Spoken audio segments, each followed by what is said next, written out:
Assalamu alaikum listeners, please subscribe my channel, also like and share it. آج جو میں novel start کرنے جا رہی ہوں وہ ہے دل محبت کا طالب، جو کہ تحریر ہے شازیہ رفیق کی۔ Let start it. باہر موسلادھار بارش ہو رہی تھی، شام سے خطرناک تیور کا موسم آخر رات شروع ہوتے ہی برس پڑا تھا۔ اندر وہ چاروں بے چین روحوں کی مانند چکر لگا رہی تھیں۔ ثمامہ وقتاً فوقتاً جھانک کر دوسرے کمرے میں سوئی ہوئی دادی پر بھی نظر ڈال لیتی تھی۔ تمہیں کیا ہے، بار بار ادھر جھانک رہی ہو؟ تاکہ دادی نہ بھی اٹھنا ہو تو کھٹکے سے ہی ان کی آنکھ ضرور کھل جائے۔ رحمہ نے اپنی جھنجھلاہٹ اور اضطراب اس پر نکالا۔ کیا مطلب ہے ماما؟ میں تو حسب عادت غصے کی وجہ سے ثمامہ کے منہ سے پورے الفاظ نہیں نکل رہے تھے، اسی لیے خاصے مضحکہ خیز انداز میں وہ ہکلا رہی تھی۔ کوئی اور موقع ہوتا تو حسب معمول وہ اس کا ریکارڈ لگاتی، مگر اب تو ان کی جان پر بنی ہوئی تھی۔ اسی لیے ردا نے اپنی 1 سال کی بڑائی کا فائدہ اٹھا کر ان دونوں کو ڈانٹا۔ مجھے نہیں سمجھ آتی کہ آخر حسن اور روحان کو مشورہ کس نے دیا تھا کہ اتنے خراب موسم اور اتنے ہی خراب حالات میں اٹھ کر اس وقت کھانا لینے چل پڑیں، جبکہ بڑے ابا کی گاؤں سے آمد بھی کسی بھی وقت متوقع ہے۔ اتنی دیر سے خاموش بیٹھی نیہا کو عادت کے مطابق کافی دیر کے بعد اصل بات پوچھنے کا خیال آیا تھا۔ ثمامہ نے مجرمانہ انداز میں سر جھکا لیا اور رحمہ کی ملامتی نظروں نے بھی ثمامہ تک کا سفر کیا۔ تم روحان کو اچھا خاصا پریشان کیے رکھتی ہو ثمامہ، حالانکہ جانتے بھی ہو کہ جس فیلڈ سے اس کا تعلق ہے اس کے پیچھے تو دہشت گرد کتوں کی طرح ان کی بو سونگھتے پھرتے ہیں۔ کیسی بیوی ہو تم؟ نیہا ان چاروں میں بڑی تھی، اسی لیے بعض اوقات ان کی اونٹ پٹانگ حرکتوں سے لا علم محض ان کو سپورٹ کرنے کے لیے ان کے ساتھ ہو جاتی تھی، مگر آج کی ثمامہ کی حرکت نے اسے اچھا خاصا تپا کر رکھ دیا تھا۔ ساتھ ہی روحان کی لاپرواہی اور بے احتیاطی نے مزید غصہ دلایا تھا، اسی لیے بلا تکلف اس نے ثمامہ کو لتاڑ کر رکھ دیا۔ اچھا بس کرو، اس بیچاری کا تو اتنا قصور بھی نہیں ہے۔ یہ روحان کے بچے اور حسن کی خواہش تھی کہ شہر کے باہر نئے کھلے ریسٹورنٹ کے وہاں جا کر کھانے سے بہتر ہے کہ آج کھانا گھر پر لایا جائے۔ ثمامہ نے محض ان کی فیور کی تھی۔ رحمہ سے ثمامہ کی آنکھوں کے آنسو برداشت نہیں ہوئے اور ہمیشہ کی طرح لاکھ ثمامہ سے لڑنے جھگڑنے کے باوجود وہی اس کی مدد کے لیے میدان میں کودی تھی۔ جواباً نیہا نے مزید کچھ کہنا چاہا، مگر ثمامہ کی مسکین صورت دیکھ کر سختی سے ہونٹ بھیج کر دوبارہ سے کمرے میں مارچ پوسٹ شروع کر دیا۔ کہاں چلے گئے تھے تم لوگ؟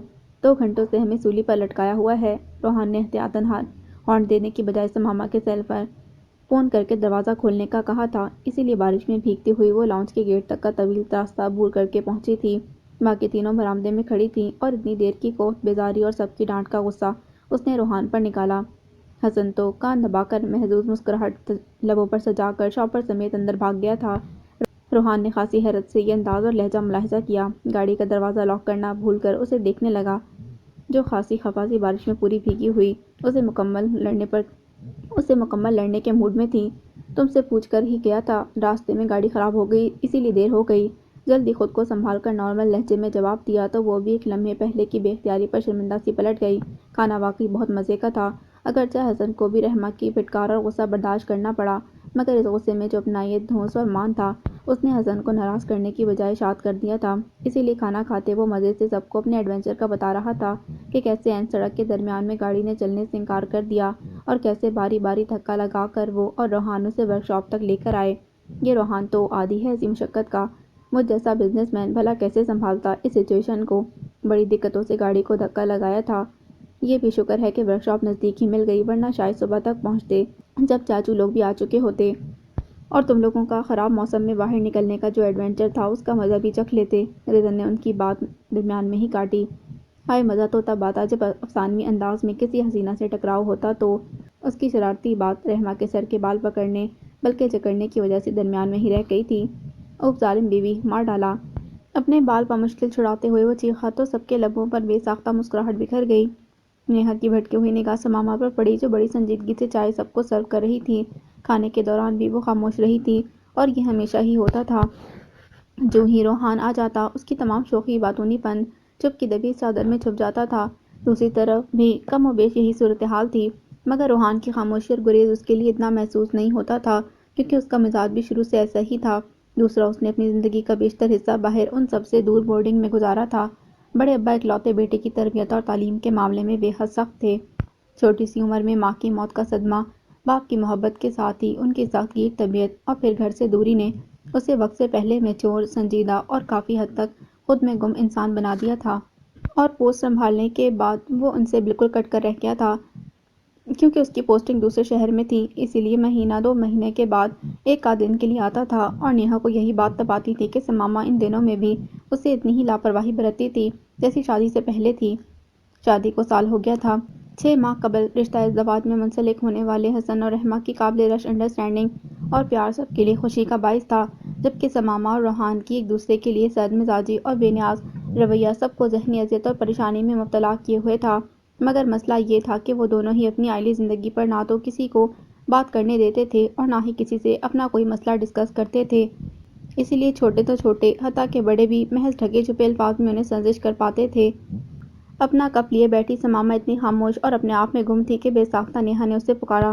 شاید لاشعوری طور پر وہ اس کا دھیان موجودہ حالت سے بٹانا چاہتی تھی، اور اس کی یہ پکار نادانستہ میں اتنی بلند ہو گئی کہ ایک دم سے لاؤنج کا شور تھم سا گیا اور سماما کے ساتھ ساتھ سبھی چونک کر نیہا کی طرف متوجہ ہو گئے۔ میں یہ کہہ رہی تھی کہ تمہاری چائے میں شاید مچھر گر گیا ہے۔ انتہائی خجالت محسوس کرتے وہ یہ بودھی سی دلیل ہی دے پائی تھی۔ ارے واہ، ہماری نیہا آپی کی آئی سائٹ کتنی شارپ ہو گئی ہے کہ اتنی دور سے انہیں مچھر چائے کی سیر کرتا ہوا نظر آ گیا۔ حسن نے لطیف سا طنز کیا۔ واقعی وہ ایک کونے میں بیٹھی تھی تو سماما اس سے کافی فاصلے پر ٹی وی کے نزدیک فلور کشن پر بیٹھی تھی۔ واقعی اس کا مطلب ہے کہ نیہا یہیں سے بیٹھ کر احمد بھائی پر بھی نظر رکھے ہوئے ہے۔ اسی لیے تو بیچارے ہر ہفتے کی شام لاہور سے ملتان تک کا سفر کرتے ہیں اور اتوار کی شام پھر بھاگتے ہیں، اور باقی ہفتے کے دنوں میں 2-2 گھنٹوں کی کال کر کے بیوی کو اپنی وفا کا یقین دلانے میں گزارتے ہیں۔ ردا نے حسن کا بھرپور ساتھ دیا تھا۔ نیہا تو بات کر کے پچھتائی تھی اور اب سب نے اس کا ریکارڈ لگانا تھا۔ ویسے آپی، آپ ہمیں کوئی ایسی ٹپ دے دیں جس سے ہمارے شوہر حضرات بھی احمد بھائی کی طرح ہو جائیں۔ ایمان سے میرا تو برا حال رہتا ہے جب تک حسن گھر نہ آ جائے، اور یہ ایسا ہے کہ جان بوجھ کر میرا جی جلاتا ہے۔ لوگ تمہیں کیا دے گی، یہ میسنی میری نند ہونے کے باوجود مجھے کوئی ٹرک نہیں بتاتی، حالانکہ جانتی بھی ہے کہ اس کا بھائی کتنا گناہ ہے۔ یہ تو میری نظر ہے، ورنہ ہارون جیسے بندے کو کون ہینڈل کر سکتا ہے۔ ردا نے اپنا دکھڑا رویا۔ نیہا نے گھور کر اسے دیکھا۔ کیوں، ہارون کے ویک پوائنٹ تمہیں کس نے بتائے تھے؟ ارے جاؤ، وہ تو میں بھی جانتی تھی، آخر میرے ماموں کا بیٹا ہے، اور پھر روز کا آنا جانا، تم نے کون سا احسان کیا ہے؟ ردا کی بچی، بے وفا، مطلب پرست، خود غرض۔ نیہا نے تمام القابات سے نواز کر اطمینان سے یوں ہاتھ جھاڑے جیسے بہت بڑا بوجھ سر سے اتارا ہو۔ جواباً ردا بیوی کی زبان تر تر برسنے لگی، اور یہ سب جانتے تھے کہ جتنا وہ ایک دوسرے سے لڑتی تھیں، اتنا ہی دونوں کا پیار پورے خاندان میں ایک مثال بنا ہوا تھا، بالکل رحمہ اور سماما کی طرح۔ شاید اس گھر کے مکینوں کا ایک دوسرے کے لیے پیار ایسا ہی تھا، بظاہر سخت مگر اندر سے بالکل موم کی مانند دل رکھے ہوئے تھے، چھوٹی چھوٹی تکلیف پر ایک دوسرے کی خاطر جان قربان کرنے کو تیار۔ شاید یہی اپنائیت تھی جس نے ان سب کو آپس میں جوڑے ہوا تھا۔ یہ کیا ہو رہا ہے؟ دادی ماں کی کرخت آواز پر وہ سب دروازے کی طرف متوجہ ہوئے، جہاں پر دادی ماں اپنے جلالی موڈ میں کھڑی ان کی طرف سوالیہ انداز میں دیکھ رہی تھیں۔ اور یہ کون سا وقت ہے چائے پینے کا؟ اصولوں کی پابند دادی کبھی بھی بے وقت کا کھانا پسند نہ کرتی تھیں۔ وہ دادی حسب معمول نیہا ہی گلا کھنکار کر میدان میں اتری۔ اصل میں ہمیں نیند نہیں آ رہی تھی، اسی لیے موسم کی مناسبت سے سب نے چائے پینے کا شور مچا دیا۔ بس ابھی سونے جا رہے تھے ہم لوگ۔ سب نے شکر کا کلمہ ادا کیا کہ دادی کچھ لمحے پہلے نہیں بیدار ہو گئیں۔ اب خاک نیند آئے گی تم لوگوں کو۔ یہ موئی چائے پی پی کر تو ستیہ ناس مارا ہوا ہے اس نئی نسل نے، دماغ خشک کیے ہوئے ہیں۔ دادی تو ایسی شخصیت تھیں کہ اس گھر کی، جن کے سامنے ان کے والدین کو بھی بولنے کی ہمت نہیں تھی، اسی لیے کان دبائے وہ لوگ بھی سن رہے تھے، جانتے تھے کہ ان کی یہ ڈانٹ اپنے اندر بے پناہ محبت سمیٹے ہوئے تھی۔ ہر بچے کی الگ الگ اتنی پرواہ کرتی تھی کہ مائیں بھی اتنا خیال نہ رکھتی تھیں۔ اور تم سماما، تمہیں 1000 بار کہا ہے کہ بچہ اتنے دن گھر سے باہر رہتا ہے، کیا خاک کچا کھانا ملتا ہوگا وہاں پر، اس کا خیال رکھا کرو، لیکن میں دیکھ رہی ہوں کہ تم اس کا تو کیا خیال رکھو گی، خود اپنا دھیان نہیں رکھ پاتی۔ دادی کی کڑکدار آواز پورے لاؤنج میں گونج رہی تھی، اور وہ دونوں اپنی اپنی جگہ جزبد ہو کر رہ گئے۔ باقی نفوذ بھی محض خاموشی سے سر اٹھائے انہیں دیکھ رہے تھے۔ جاؤ اپنے کمرے میں اب تم لوگ، کچھ بولتے بولتے رک کر وہ ایک دم سے تھکی آواز میں کہہ کر خود بھی مڑ گئیں۔ اتنے لوگوں کی موجودگی میں بھی کمرے میں مجرمانہ سی خاموشی پھیل گئی تھی۔ جس کی جتنی چائے بچی تھی وہیں پڑی رہ گئی۔ سب ایک ایک کر کے اٹھ گئے۔ خاقان بتا رہا تھا کہ رات تم بہت دیر سے آئے تھے، کیا وجہ تھی؟ دوسری صبح ہی بڑے ابا، جو کہ رات 3 بجے پہنچے تھے، روحان اور حسن کی طرف مکمل طور پر متوجہ پوچھ رہے تھے، اس گھر کے اصول اور طور طریقے تم لوگ بھولتے جا رہے ہو؟ اس فکرے میں چھپی واضح سرزش نے سب کے سروں کو جھکا دیا، کیونکہ وہ لوگ جانتے تھے کہ رات 9 بجے کے بعد کسی کا بھی گھر سے باہر رہنا بڑے بابا کو بالکل پسند نہیں تھا۔ بہت برے پھنسے یار، آئندہ کبھی بھی ان لڑکیوں کی بات نہیں ماننا، میں نے تو آج سے ہی فیصلہ کر لیا ہے۔ جو ہی بڑے ابا ایک مفصل لیکچر دے کر آفس کے لیے نکلے، ان کے پیچھے رحمان چچا اور رضوان چچا بھی نکل گئے۔ تو حسن نے بیابانگِ دہلانیہ انداز سے پاس بیٹھے یحییٰ سے تبادلہ خیال کیا۔ تم لوگوں کے ساتھ ایسا ہی ہونا چاہیے تھا۔ شادیاں کروا کر بہت مدبر اور عقلمند سمجھنے لگے تھے نا خود کو، دیکھ لیا نا جورو کے غلام بننے کا نتیجہ۔ مجھے گاؤں روانہ کر دیا ان بزرگوں کے ٹولے کے ہمراہ، خواہ بور ہونے کے لیے، اور خود پیچھے سے انجوائمنٹ میں لگے رہے۔ یحییٰ پہلے ہی جلا بھنا بیٹھا تھا، اس لیے باقاعدہ عورتوں والے کوسنوں سے انہیں نوازا۔ ویسے بھی آج کل اس کی فیانسی زباریہ اس سے خفا تھی، اس لیے وہ ہر وقت لڑنے مرنے کو تیار رہتا تھا۔ اسے مت چھیڑو، آج کل یہ صرف کاٹتا ہے، اس لیے اس سے بچنا ہی بہتر ہے۔ اس کا ہمراز ہمدم ثاقب بظاہر سنجیدہ چہرے کے ساتھ انہیں وارن کر رہا تھا، اور یہ جملہ یحییٰ بختیار کو مزید جلتے توے پر بٹھا گیا۔ تم میر جعفر کی کاپی، خبردار جو میرے منہ لگے تو۔ مجھے کیا ضرورت ہے تمہارے منہ لگنے کی؟ بس ذوق ایک ہی شخصیت ہے دنیا میں اور وہی تمہیں منہ لگاتی ہے۔ واضح اشارہ زباریہ کی طرف تھا۔ یحییٰ مزید خونخوار ہو گیا۔ اس کے چہرے کے زاویے بگڑ گئے تھے کہ سب کے ساتھ ساتھ سنجیدہ سا روحان بھی بے اختیار ہنس پڑا۔ اس کی ہنسی کی آواز پر دادی ماں اور منجلی چچی نے بیک وقت ان کی طرف دیکھا۔ کتنا پیارا لگ رہا ہے اس طرح بے فکری سے ہنستا ہوا۔ دادی ماں نے نم آنکھوں سے اس کے سدا خوش رہنے کی دعا کی تھی۔ منجلی چچی نے بھی محبت سے مسکراتے دل میں اس کے لیے ڈھیروں دعائیں دی تھیں۔ میرے ساتھ جانے کی ضرورت نہیں ہے، تم ہر جگہ میرا بھانڈا پھوڑتے ہو۔ جو ہی ٹیبل سے اٹھ کر یحییٰ کے ساتھ ثاقب بھی نکلنے لگا تو یحییٰ نے ناراضگی سے کہا، وہ بیچارہ اپنا ہر راز اسے بتا دیتا تھا اور ثاقب صاحب ہمیشہ ترنگ میں آ کر سب کچھ کھول کر بیان کر دیتے۔ چلو ٹھیک ہے، یونیورسٹی پہنچ کر بھی میرے پاس مت آنا، اور نہ ہی میں تمہارا میسنجر بنوں گا۔ وہ جواباً دھمکی آمیز انداز میں ہلکی آواز میں بولا تو وہ بیچارگی سے اس بلیک میلر کو دیکھنے لگا۔ آخر زباریہ سے انڈائریکٹ بات چیت ہو رہی تھی ناراضگی کی وجہ سے، اور ثاقب اس کی باتیں زباریہ تک پہنچاتا تھا۔ چلو مرو، کھا جانے والی نظروں سے اس خبیث کے مسکراتے چہرے کو دیکھتے ہوئے کہا اور باہر نکل گیا۔ وہ دونوں آئی آر ڈپارٹمنٹ کے فائنل ایئر کے اسٹوڈنٹ تھے، اسی لیے اکٹھے جاتے تھے۔ بیٹا اتنے سست کیوں ہو رہے ہو؟ طبیعت تو ٹھیک ہے تمہاری؟ چھوٹی چچی کی آواز پر ٹیبل سے برتن اٹھاتی سماما نے ٹھنڈک کر لاؤنج میں جھانکا جہاں پر روحان کسل سے صوفے پر نیم دراز تھا اور چچی تشویش سے اسے دیکھ رہی تھیں۔ کچھ نہیں چچی، بس سر میں درد ہے۔ وہ خاصا ایکٹیو تھا۔ سماما نے اسے بہت کم بیڈ پر بے وقت لیٹے دیکھا تھا، مگر آج شاید اس کی طبیعت زیادہ ہی خراب تھی، ورنہ تو وہ چھٹیوں پر آتا تو حسن کے ساتھ ہی فیکٹری چلا جاتا تھا، مگر آج وہ گھر پر تھا۔ تھوڑی دیر میں سب لاؤنج میں اکٹھے ہو گئے، ہر کوئی فکر مندی سے مختلف مشورے دے رہا تھا۔ وہ اگرچہ ان سب سے فاصلے پر تھا، مگر ان کے دل میں اس کے لیے بے پناہ پیار تھا، اسی لیے تو وہ اس کی معمولی سی تکلیف بھی انہیں بے چین کر دیتی تھی۔ روحان، یہ سب رات بارش میں بھیگنے کا نتیجہ ہے۔ ردا نے کہنے کو تو کہہ دیا، مگر سب کی سوالیہ نظروں پر جملے کی سنگینی کا احساس ہوا۔ تم رات کو نہائے تھے بارش میں؟ منجلی چچی نے حیرت سے سب کے دلوں کے سوال کو زبان دی۔ اب وہ کیا کہتا، خاموشی رہا۔ نہیں چچی جان، روحان میری میڈیسن لینے گئے تھے تو بارش شروع ہو گئی، اس وجہ سے۔ بروقت رحمہ نے ہکلاتے ہوئے بات سنبھالی تھی۔ سب نے تشکر بھرا سانس لیا، ورنہ ردا نے تو انہیں مروانے میں کسر نہ چھوڑی تھی۔ کتنا مشکل تھا ان کی روایت پسند گھر میں کوئی عیاشی کرنا، سماما نے سوچا۔ اس سے پہلے کہ سب متوجہ ہو کر اس کے سرد رویے پر سرزش کرتے، وہ فوراً صوفے کی طرف بڑھی جہاں روحان لیٹا ہوا تھا۔ وہ خاصا نڈھال سا پڑا تھا، سرخ چہرہ تیز بخار ظاہر کر رہا تھا۔ کیسی طبیعت ہے آپ کی؟ صوفے کے پاس رک کر دھیرے سے پوچھا۔ روحان نے آنکھیں کھول کر اپنے پاس کھڑے وجود کو دیکھا جو اس سے صدیوں کے فاصلے پر تھا، وہ جو مکمل طور پر اس کی طرف اپنی توجہ مرکوز کی ہوئی تھی۔ روحان کے ایک دم آنکھیں کھولنے پر اور پھر بغور اپنی طرف دیکھتا پا کر خاصی نروس ہو گئی، اسی لیے جھجک کر تھوڑا سا پیچھے ہٹی۔ بہتر ہے۔ اس گریز پر ایک لمحے کو اس کا چہرہ تاریک ہو گیا، مگر جلد ہی قابو پا کر مختصراً جواب دے کر پھر آنکھیں بند کر لیں۔ باقی سب تو سماما کے قریب آنے پر دانستہ ادھر ادھر ہو گئے تھے، مگر نیہا احمد جو آج کل ان دونوں پر خاصی نظر رکھے ہوئے تھی، اب بھی بظاہر کچھ فاصلے پر منجلی چچی سے بات کرتے ہوئے مگر کان ان کی گفتگو پر لگائے ہوئے تھی، اور اتنی مختصر بات چیت پر دانت کچکچا کر رہ گئی۔ واہ کیا بات ہے، لگتا ہے دو اجنبی ہمسفر ایک دوسرے سے محو گفتگو تھے۔ اتنی نارمل، اتنی پرتکلف سماما کب سے ہو گئی؟ پہلے غصہ پھر حیرت نے اس پر حملہ کر دیا، اور وہ اپنی سوچوں میں اتنی گم ہو گئی کہ حسن کے پکارنے حتیٰ کہ اس کے چیخنے پر بھی ہوش میں نہیں آئی تھی۔ نیہا آپی! اب اس نے باقاعدہ آ کر جھنجھوڑا تو وہ چونک کر ماحول میں واپس آئی تھی۔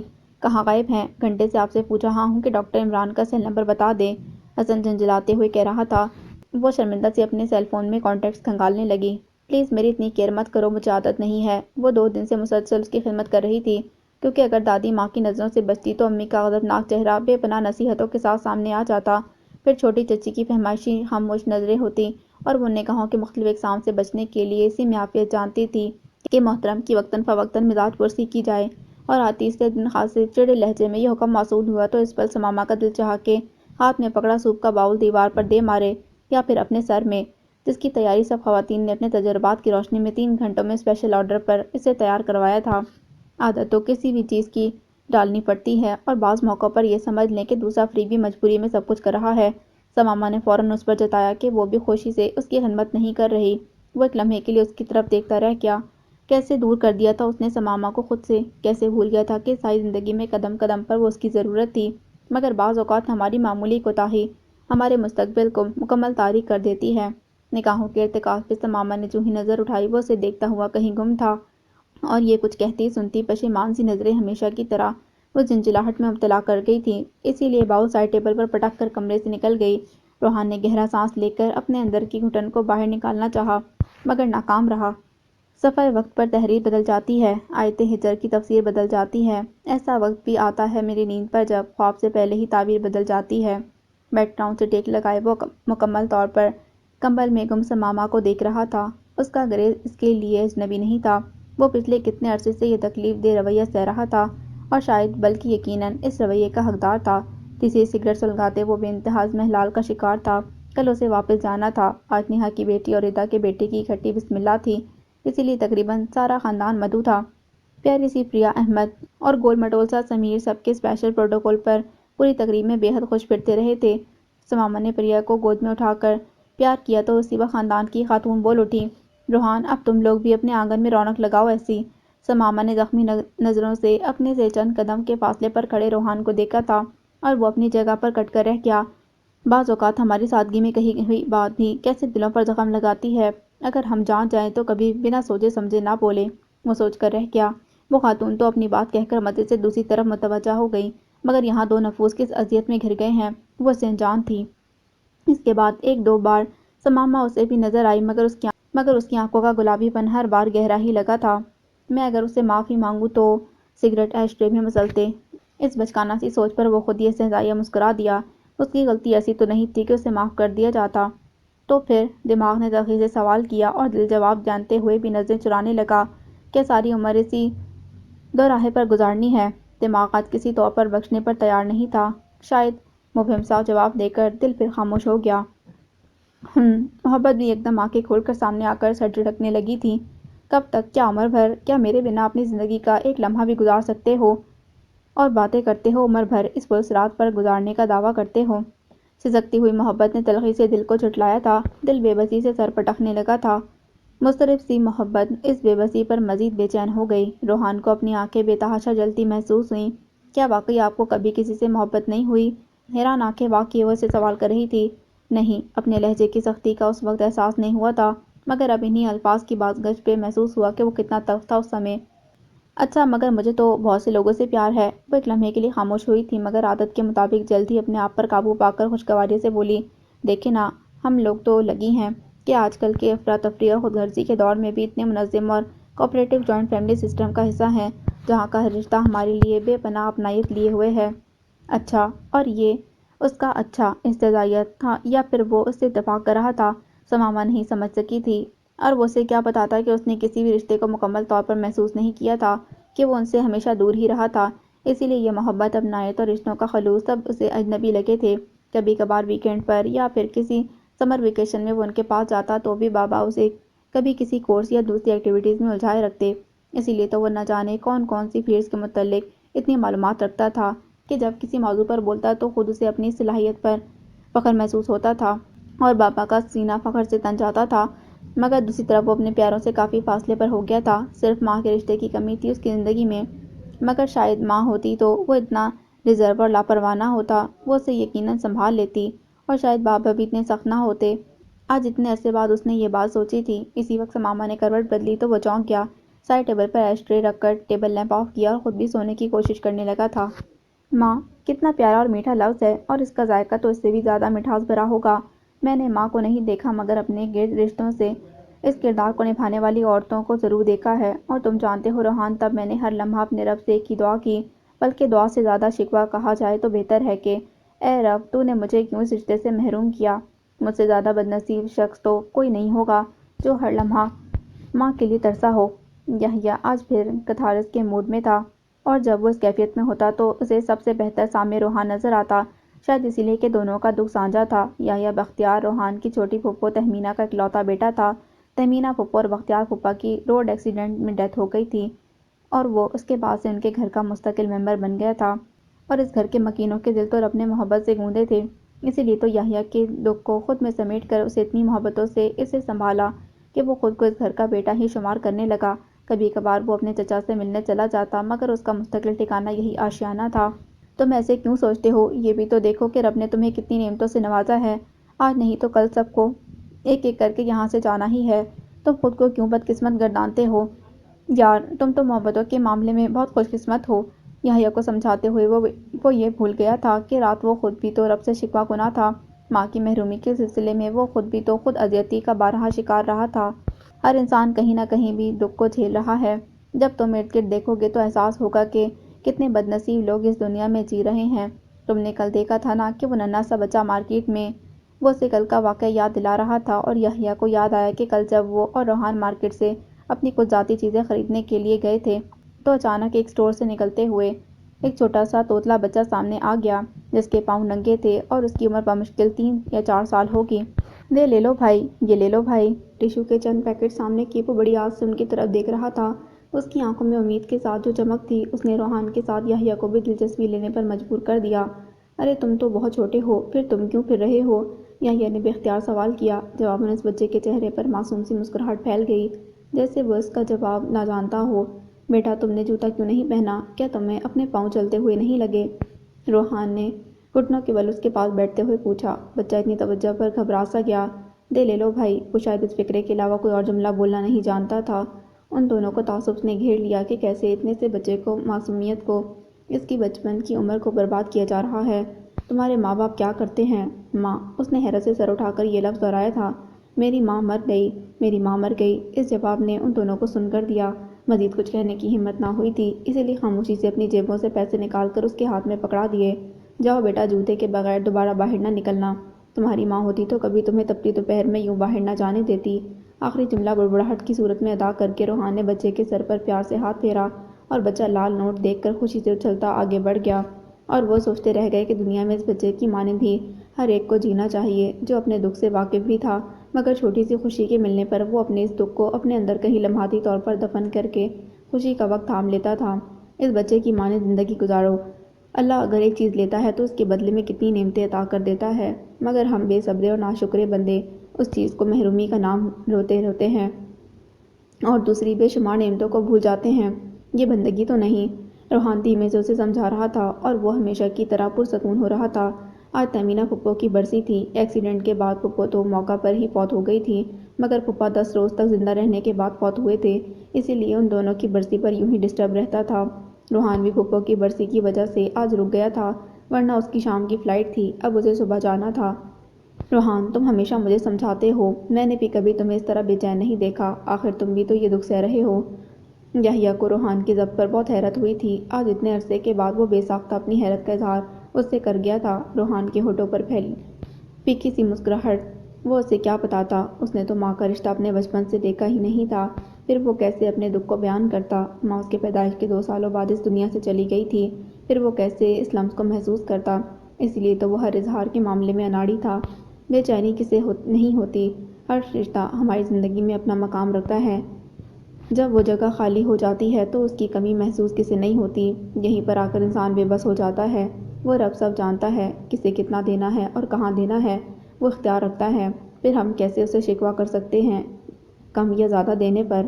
گہرے لہجے متوازن ہونے کے باوجود درد کی آمیزش لیے ہوئے تھا اور یحییٰ بختیار اس شاندار سے بندے کے حوصلے کو دیکھتا رہ گیا۔ واقعی زندگی تو وقت کا حساب رکھے ہوئے ہے اور جب وقت ہمارے ہاتھوں سے ریت کی مانند پھسلنے لگتا ہے تو ہمیں شدت سے اس کی کمی کا احساس ہوتا ہے، مگر زندگی کے کشکول میں تو وقت کے سکے پورے ہوتے ہی ہیں، چاہے وہ تیزی سے گریں یا آہستہ آہستہ، اور بعض اوقات اس کی تیزی میں ہم بہت سے رشتوں کو بھی خود اپنے ہاتھوں سے کھو دیتے ہیں جس کا احساس ہمیں بہت دیر سے ہوتا ہے۔ یحییٰ کے اٹھ کے جانے کے بعد وہ سر جھکائے اپنی سوچوں میں گم تھا۔ روحان، ہم چاہتے ہیں کہ اب سماما بھی تمہارے ساتھ جائے۔ دادی ماں کا ٹھہرا ہوا انداز حتمی تھا۔ اس نے سر اٹھا کر اپنے ارد گرد بیٹھے نفوس کو دیکھا جن کے چہروں پر کم و بیش دادی ماں کی بات کی تائید ہی تھی۔ بڑے چچا، چھوٹی چچی، دونوں چچیاں اور الوینا پھپھو سب بیٹھے تھے۔ بابا اپنے کسی دوست کی عیادت کے لیے حسن کے ساتھ دوسرے شہر گئے ہوئے تھے اور گہرا سانس لے کر وہ رہ گیا۔ اس بات کا وہ کیا جواب دیتا، جبکہ جانتا تھا کہ ایک بار کے تجربے کے بعد دوسرا فریق کبھی بھی اس کے ساتھ دوبارہ جانا پسند نہیں کرے گا۔ تم نے جواب نہیں دیا۔ اگر تمہیں رہائش کا مسئلہ ہے تو میں ارسلان سے کہہ دیتی ہوں وہاں پہ کسی فلیٹ کا بندوبست کر دے۔ دادی ماں سمیت سبھی مکمل تہیا کیے ہوئے تھے۔ آج شاید کہ اسے تنہا نہیں بھیجنا۔ میں کیا کہہ سکتا ہوں، آپ سماما سے پوچھ لیجیے، گھر تو آپ کو پتہ ہے مجھے ملا ہوا ہے۔ اس نے بالآخر زبان کھول ہی دی۔ سماما کو کیا اعتراض ہوگا بیٹا، اور پھر ویسے بھی بیٹیاں شادی کے بعد شوہر کی ہمراہی اچھی لگتی ہیں۔ ٹھیک ہے، نیہا بھی احمد کے بغیر رہتی ہے، مگر ایک تو وہ ہر ہفتہ آ جاتا ہے، پھر اب اس کی ٹرانسفر بھی ملتان ہو رہی ہے اگلے مہینے سے انشاءاللہ۔ چھوٹی چچی نے اپنے مخصوص دھیمے لہجے میں کہا تو وہ محض انہیں دیکھ کر رہ گیا۔ اب انہیں کیا پتا تھا کہ وہ تو خود موقع کی تلاش میں ہے کہ کسی طرح سماما کو راضی کر لے، مگر اس کا سرد رویہ اس کی ہر کوشش کی راہ میں دیوار بن جاتا ہے۔ جاؤ بہو، سماما سے کہو کہ وہ اپنی تیاری کرے، کل روحان کے ساتھ وہ بھی جائے گی۔ دادی ماں نے فوراً منجلی چچی کو حکم دیا اور سب کے چہروں پر یوں سکون پھیل گیا جیسے ایک بہت بڑا معرکہ سر کر لیا ہو۔ ناممکن، کیسے رہوں گی میں اس کے ہمراہ؟ وہ جلے پیر کی بلی کی مانند ادھر سے ادھر چکر لگا رہی تھی۔ جب سے رضا اور احمد نے آ کر دادی ماں سمیت سب بڑوں کا فیصلہ اسے سنا کر اس کی پیکنگ کی تھی، وہ تب سے بے چین پھر رہی تھی۔ آج تک انہی ذاتی زندگی کو کسی نے بھی ڈسکس نہیں کیا تھا، اور نہ وہ چاہتی تھی کہ کسی کو بھی بھنک پڑے ان کے درمیان سر تعلقات کی، مگر اس گھر میں سب اندھے تو نہیں تھے جو مسلسل خاموش تماشائی بنے کلائمیکس کا انتظار کیے جاتے۔ پھر اس دفعہ تو نیہا نے احمد کو اپنے ساتھ ملا کر سب بڑوں سے خفیہ میٹنگ کی تھی اور اس مسئلے کا حل سماما اور روحان کا اکٹھا رہنا پیش کیا تھا۔ خیر میں بھی دیکھ لوں گی، اب آر یا پار والی کیفیت ہوگی۔ بالآخر وہ خود کو پرسکون کرنے میں کامیاب ہو ہی گئی۔ سماما بی بی کبوتر کی طرح آنکھیں بند کرنے سے مسئلہ حل نہیں ہوگا، جو زیادتی ہوگی اس کا مکمل حساب کتاب ہوگا۔ وہ خود کو ایسی سوچوں سے کافی حد تک بہلا چکی تھی، اسی لیے روحان کے آنے سے پہلے پرسکون نیند کی آغوش میں جا چکی تھی، اور اندر قدم رکھتا روحان دروازے کے بالکل ساتھ والے حصے میں اس کا پیک سامان دیکھ کر حیران رہ گیا۔ اس کی اتنی جلدی بغیر کسی ہنگامے کے ساتھ چلنے پر آمادگی ظاہر کرنے کا کوئی امکان نہیں تھا، مگر یہاں تو مکمل امن تھا۔ وہ الجھتا ہوا اپنی سائٹ پر آ کر لیٹ گیا۔ ارسلان خان، رضوان خان اور رحمان خان، یہ تینوں بھائی خان ولا میں اپنی فیملیز کے ساتھ رہائش پذیر تھے۔ ان کے والد احسن خان نے یہ گھر اس طرز پر بنایا تھا کہ تینوں بھائی اکٹھے بھی رہیں اور کسی کی پرائیویسی بھی ڈسٹرب نہ ہو، اسی لیے بچوں کے جوان ہونے اور اکثر کی شادیاں کرنے کے باوجود سب اکٹھے رہتے تھے۔ ارسلان خان اور شبانہ کا ایک بیٹا روحان اور ایک بیٹی رحمہ تھی۔ شبانہ رحمہ کی پیدائش کے کچھ عرصے بعد کینسر کے مرض میں مبتلا ہو کر یہ دنیا چھوڑ گئی تھی۔ ارسلان خان نے دوبارہ شادی نہیں کی تھی، وہ بچوں کو بھرپور توجہ دینا چاہتے تھے، مگر ایک تو بزنس کی بے پناہ مصروفیت اور پھر کچھ اپنی جلالی طبیعت کی بنا پر نہ چاہتے ہوئے بھی وہ اپنے بچوں کے درمیان فاصلہ کم نہ کر سکے تھے۔ رحمہ تو خیر لڑکی تھی، پھر اپنی ہم عمر لڑکیوں اور دادی چچیوں کا پیار پا کر بہل گئی، مگر روحان نے ماں کے ساتھ باپ کی کمی کو بھی بہت مس کیا تھا، جو زندہ ہوتے ہوئے بھی ان سے بہت دور تھے۔ رضوان خان اور سائرہ کی دو بیٹیاں نیہا اور عافیہ اور دو ہی بیٹے ہارون اور حسن تھے، جبکہ رحمہ خان اور راشدہ کی تین بیٹیاں سماما، منال اور طوبیٰ تھیں اور دو بیٹے ثاقب اور احمد تھے۔ تقریباً سب بچوں کی شادیاں ہو چکی تھیں اور اس گھر کے سربراہ، سب کی لاڈلی اور پیاری دادی ماں نے گزشتہ 2 سالوں کے درمیان سب کے مشوروں کے بعد آپس میں ہی رشتے طے کر دیے تھے۔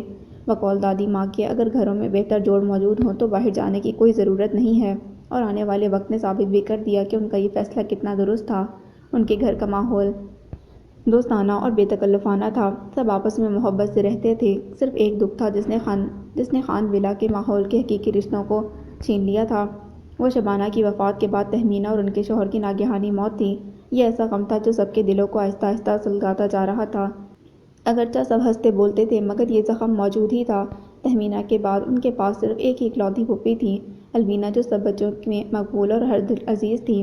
ہر بچہ اپنا کوئی بھی مسئلہ ہوتا ان کے پاس لے کر آتا، چاہے وہ حسن کا نیا گاڑی کا مطالبہ ہو یا پھر ثاقب صاحب کی پاکٹ منی میں کوئی کمی کا مسئلہ۔ الوینا پھپھو زندہ باد کا نعرہ بلند ہوتا اور وہ بھی ہم سب ساتھ ہیں اس تیاری کے ساتھ میدان میں اترتیں اور دادی ماں اور بڑے ابا سے منوا کر ہی واپس آتیں۔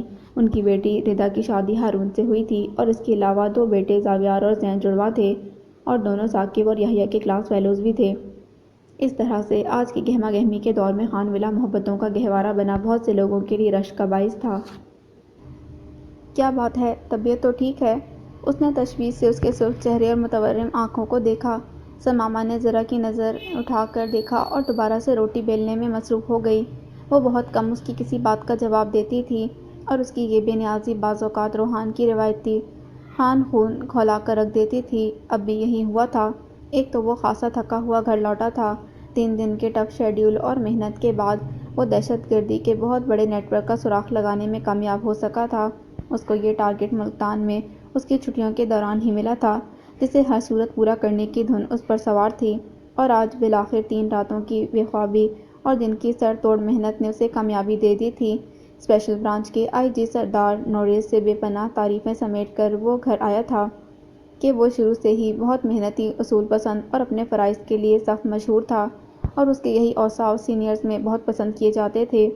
میں تم سے کچھ پوچھ رہا ہوں۔ روحان نے چڑھ کر اسے بازو سے پکڑ کر اپنی طرف گھمایا۔ سماما نے ایک نظر توے پر ڈالی ہوئی روٹی کو دیکھا جو تقریباً پک چکی تھی، اور پھر اپنی نگاہیں ہاتھوں پر جما دیں۔ وہ تیز اور سخت نظروں سے اسے گھور رہا تھا۔ آج اتنے عرصے کے بعد وہ اپنے مزاج کی سختی کو اس پر نکالنے سے روک نہیں سکا تھا، ورنہ اپنی غلطی کی سزا بھگتتے ہوئے بہت کچھ مزاج سے ہٹ کر کرنے لگا تھا۔ روٹی جلنے کی بو پر دونوں نے بیک وقت چولہے کی طرف دیکھا۔ روحان نے برنر آف کر دیا اور ایک جھٹکے سے اس کا بازو چھوڑ کر لمبے قدموں سے باہر نکل گیا۔ وہ کتنے پل ساکت اور سپاٹ نظروں سے غیر مرئی نقطہ کو گھورتی رہی۔ کیا انجام ہونا تھا اس تعلق کا؟ کیا وہ ساری عمر یوں ہی ایک دوسرے کی مخالف سمتوں میں سفر کرتے رہیں گے؟ اپنی کن پٹیوں کو دباتا ہوا وہ بیڈ پر ڈھیر ہو گیا۔ دماغ میں ہر طرح کی منفی سوچیں اور خیالات قبضہ جمانے لگے تھے۔ کب تک وہ اپنی زندگی کو یوں ہی گھسیٹتے ہوئے گزارے گا؟ آرام، سکون، یہ سب اس کا حق تھا جو وہ گھر میں داخل ہونے پر حاصل کرنا چاہتا تھا، مگر فرائض میں معمولی سی کوتاہی اسے تمام حقوق سے محروم کر گئی تھی۔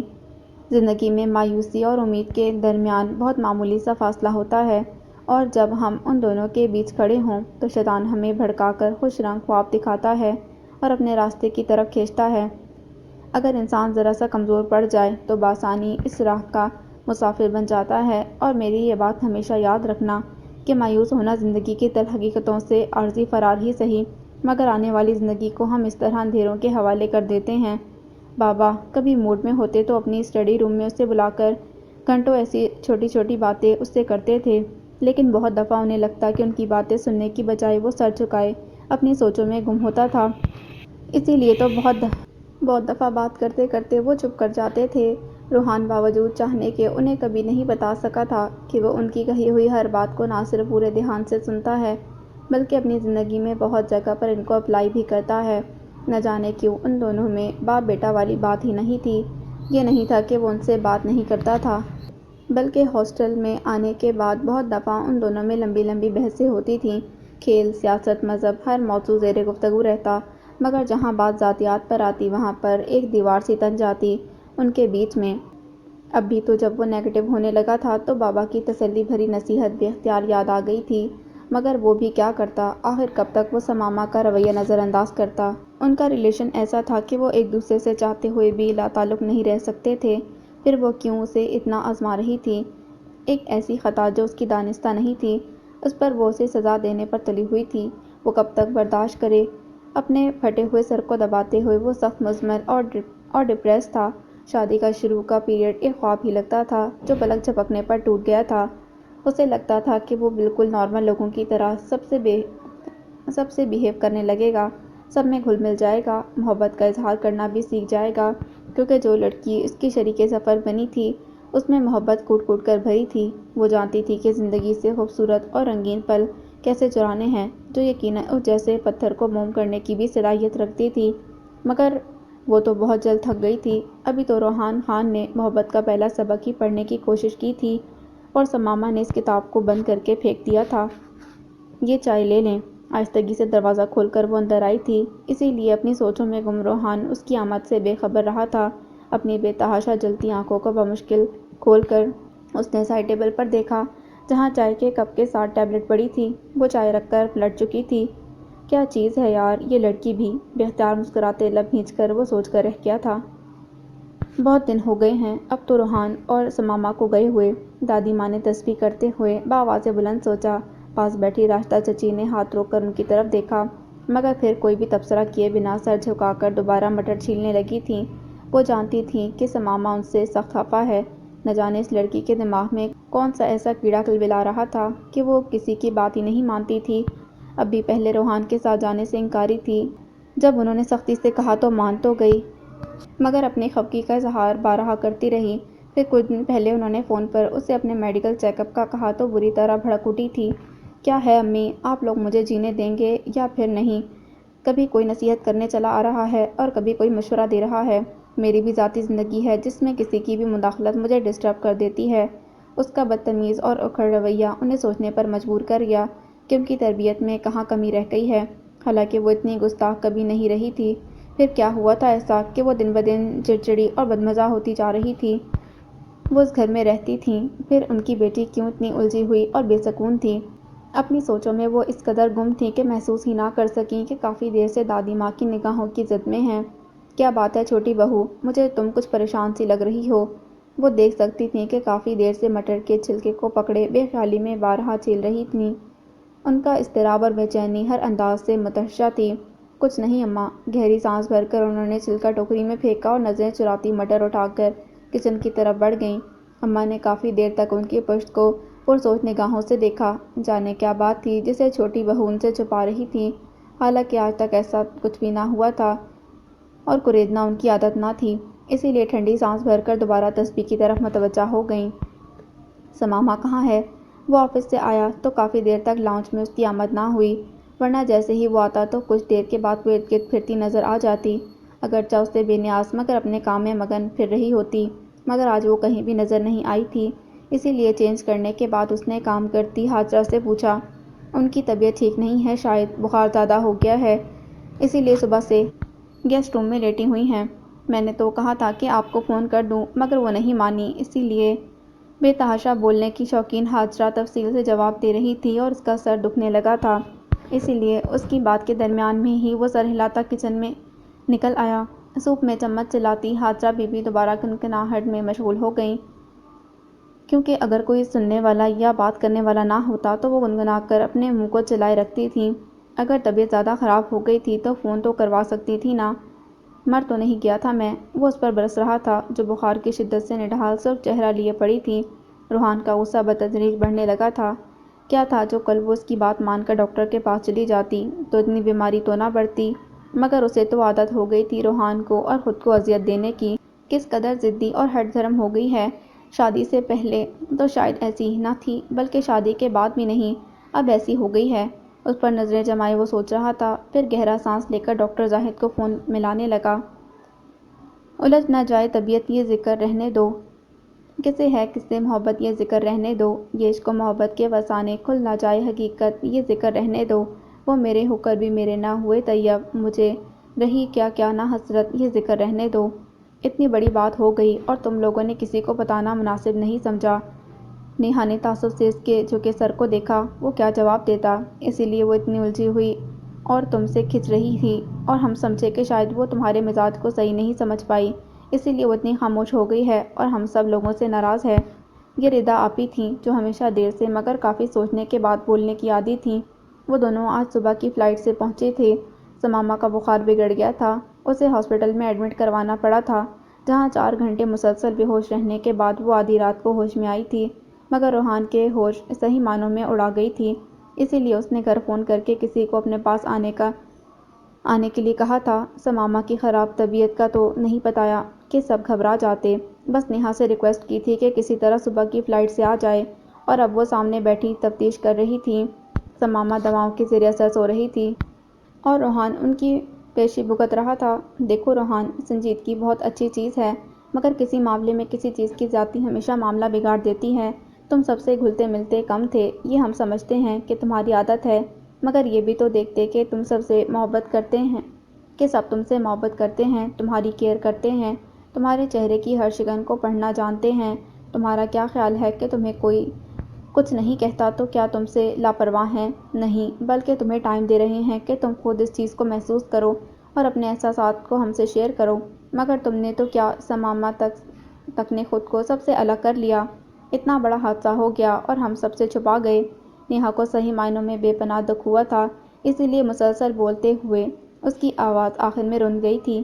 ایسی کوئی بات نہیں ہے آپی، وہ ان کے آنسوؤں سے بوکھلا گیا تھا۔ میں سمجھا کہ شاید ثمامہ اس کا ذکر آپ سے کر چکی ہے۔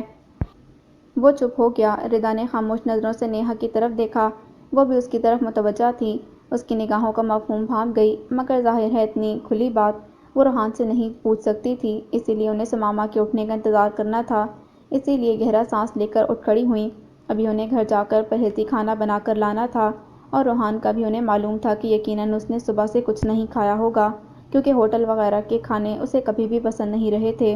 اتنا عرصہ بھی جب تک وہ اکیلا باہر رہا تو ان کا پرانا ملازم ہی ان کے ہمراہ رہا، جو بیک وقت خانسامہ اور چوکیدار کے فرائض انجام دیتا تھا۔ چلو روحان، مجھے گھر چھوڑ آؤ، انہوں نے سپاٹ انداز میں کہا تو وہ اپنی سوچوں سے چونک کر ان کی طرف متوجہ ہوا۔ چلیں، ایک لفظی جملہ کہہ کر وہ باہر نکل گیا تو وہ بھی ان کے پیچھے چل دی۔ پلیز آپ ہی، اور نہیں، وہ برا سا منہ بنا کر پیالہ پرے کر گئی۔ اسے ختم کرو، ردا نے تحکم سے کہا۔ پہلے ہی اپنی صحت اتنی تباہ کر چکی ہو اور کتنا ستانا چاہتی ہو، اور وہ چونک گئی۔ ان کے انداز اور لہجے پر، ان کے چہرے پر تعصب اور ناراضگی کی گہری چھاپ تھی۔ سماما، جلدی سے اسے کھاؤ، پھر مجھے تم سے کچھ ڈسکس کرنا ہے۔ نیہا کو کچھ زیادہ ہی جلدی تھی۔ نیہا، آج ڈاکٹر چھٹی دے دیں گے؟ میرا خیال ہے کہ گھر جا کر ہی بات کی جائے تو زیادہ بہتر ہے، اور ویسے بھی روحان کو اچانک آفس کال پر جانا پڑا ہے، اس کا موجود ہونا بھی ضروری ہے، ردا نے خاصی سنجیدگی سے کہا۔ سماما حیرت سے ان کی نافہم گفتگو سن رہی تھی، اور ان دونوں کے روکھے اور اکھڑے لہجے اسے کچھ پوچھنے کی ہمت نہیں دلا رہے تھے، اسی لیے خاموش رہنا ہی مناسب لگ رہا تھا۔ اسی وقت دروازہ نوک کر کے ڈاکٹر اندر داخل ہوا۔ کیسی طبیعت ہے اب آپ کی؟ سماما کی نبض چیک کرتے وہ پوچھ رہا تھا۔ بہت بہتر ہے، مجھے بھی لگ رہا ہے، آپ کافی بہترین، کل سے شام تک انشاءاللہ آپ کو ڈسچارج کر دیا جائے گا۔ ساتھ کھڑی نرس سے فائل لے کر اس پر دوائیاں لکھتے وہ پروفیشنلی مسکراہٹ اور نرمی سے کہہ رہا تھا، آپ کو بہت کیئر کرنا ہوگی ان کا نمونیا مکمل بگڑ چکا تھا، تھوڑی سی مزید دیر ہو جاتی تو خدا نخواستہ ان کی جان بھی جا سکتی تھی۔ وہ ردا اور نیہا کو بتا رہا تھا، جنہوں نے دہل کر سماما کی طرف دیکھا۔ یہ لڑکی تو گھر جا کر اس کی طبیعت صاف کروں گی۔ دونوں کی انفرادی سوچ یکساں اور جارحانہ تھی۔ Be careful Mrs Rohan, doctor تو کہہ کر جا چکا تھا، اور وہ ان دونوں کے خطرناک تیوروں کی زد میں تھی۔ شام میں روحان آیا تو وہ سب سامان اکٹھا کر کے تیار تھیں۔ زرد سی سماما لائٹ گرین سوٹ میں بہت بسے مردہ اور کملائی ہوئی تھی۔ روحان نے تعصب سے اس کے مرجھائے ہوئے چہرے کی طرف دیکھا، پھر ردا کی طرف متوجہ ہو گیا، جو اسے ڈاکٹر کی ہدایات بتا رہی تھیں۔ میں ڈسچارج شیٹ بنوا کر آتا ہوں، ان سے کہہ کر وہ باہر نکل گیا۔ آؤ، میں پکڑتا ہوں۔ جو ہی سماما بیڈ سے اترنے لگی تو چکر سا آ گیا۔ چونکہ ردا اور نیہا باہر نکل چکی تھیں، اس لیے روحان کو آگے بڑھ کر اسے سہارا دینا پڑا، جیسے بے دردی سے ٹھکرا دیا گیا۔ اپنی فضول سی ضد اور ہٹ درمی سے تم پہلے ہی بہت کچھ گنوا چکی ہو، مزید اور کیا کرنا چاہتی ہو؟ اسے طعنہ دینے کی عادت نہیں تھی، مگر سماما کے رویے پر وہ اپنی کھولن کو دبا نہیں سکا۔ جواباً اس کی سلگتی نظروں سے اسے چپ کروا دیا گیا۔ ردا نے مڑ کر دیکھا، جو ایک دوسرے سے یکسر اجنبی بنے خاصے فاصلے پر اپنی سوچوں میں گم چلے آ رہے تھے۔ کتنے احمق اور فضول میاں بیوی ہیں ایمان سے، وہ سلگ کر نیہا سے سرگوشیانہ بولی، جو خود بھی اپنی جگہ پر سلگی اور جلی بیٹھی تھی، اسی لیے مزید کسی تبصرے کے بغیر گاڑی میں بیٹھ گئی۔ سماما، بابا جان نے کہا تھا کہ تم لوگ اس ہفتے گھر آ جاؤ، کیونکہ یحییٰ اور زباریہ کی شادی کی تاریخ طے کرنا ہے۔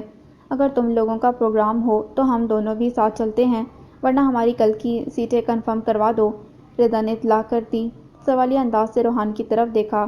میرا جانا تو مشکل ہے، آج کل میرا شیڈول خاصا ٹف ہے، اسی لیے چھٹی نہیں مل سکتی۔ سماما کو اگر جانا ہو تو اس کی بھی سیٹ کروا دیتا ہوں۔ چینل سرچنگ میں مصروف روحان کی صفا چٹ جواب پر نیہا نے تیز سے آگے بڑھ کر اس کے ہاتھ میں پکڑا ریموٹ کھینچ لیا۔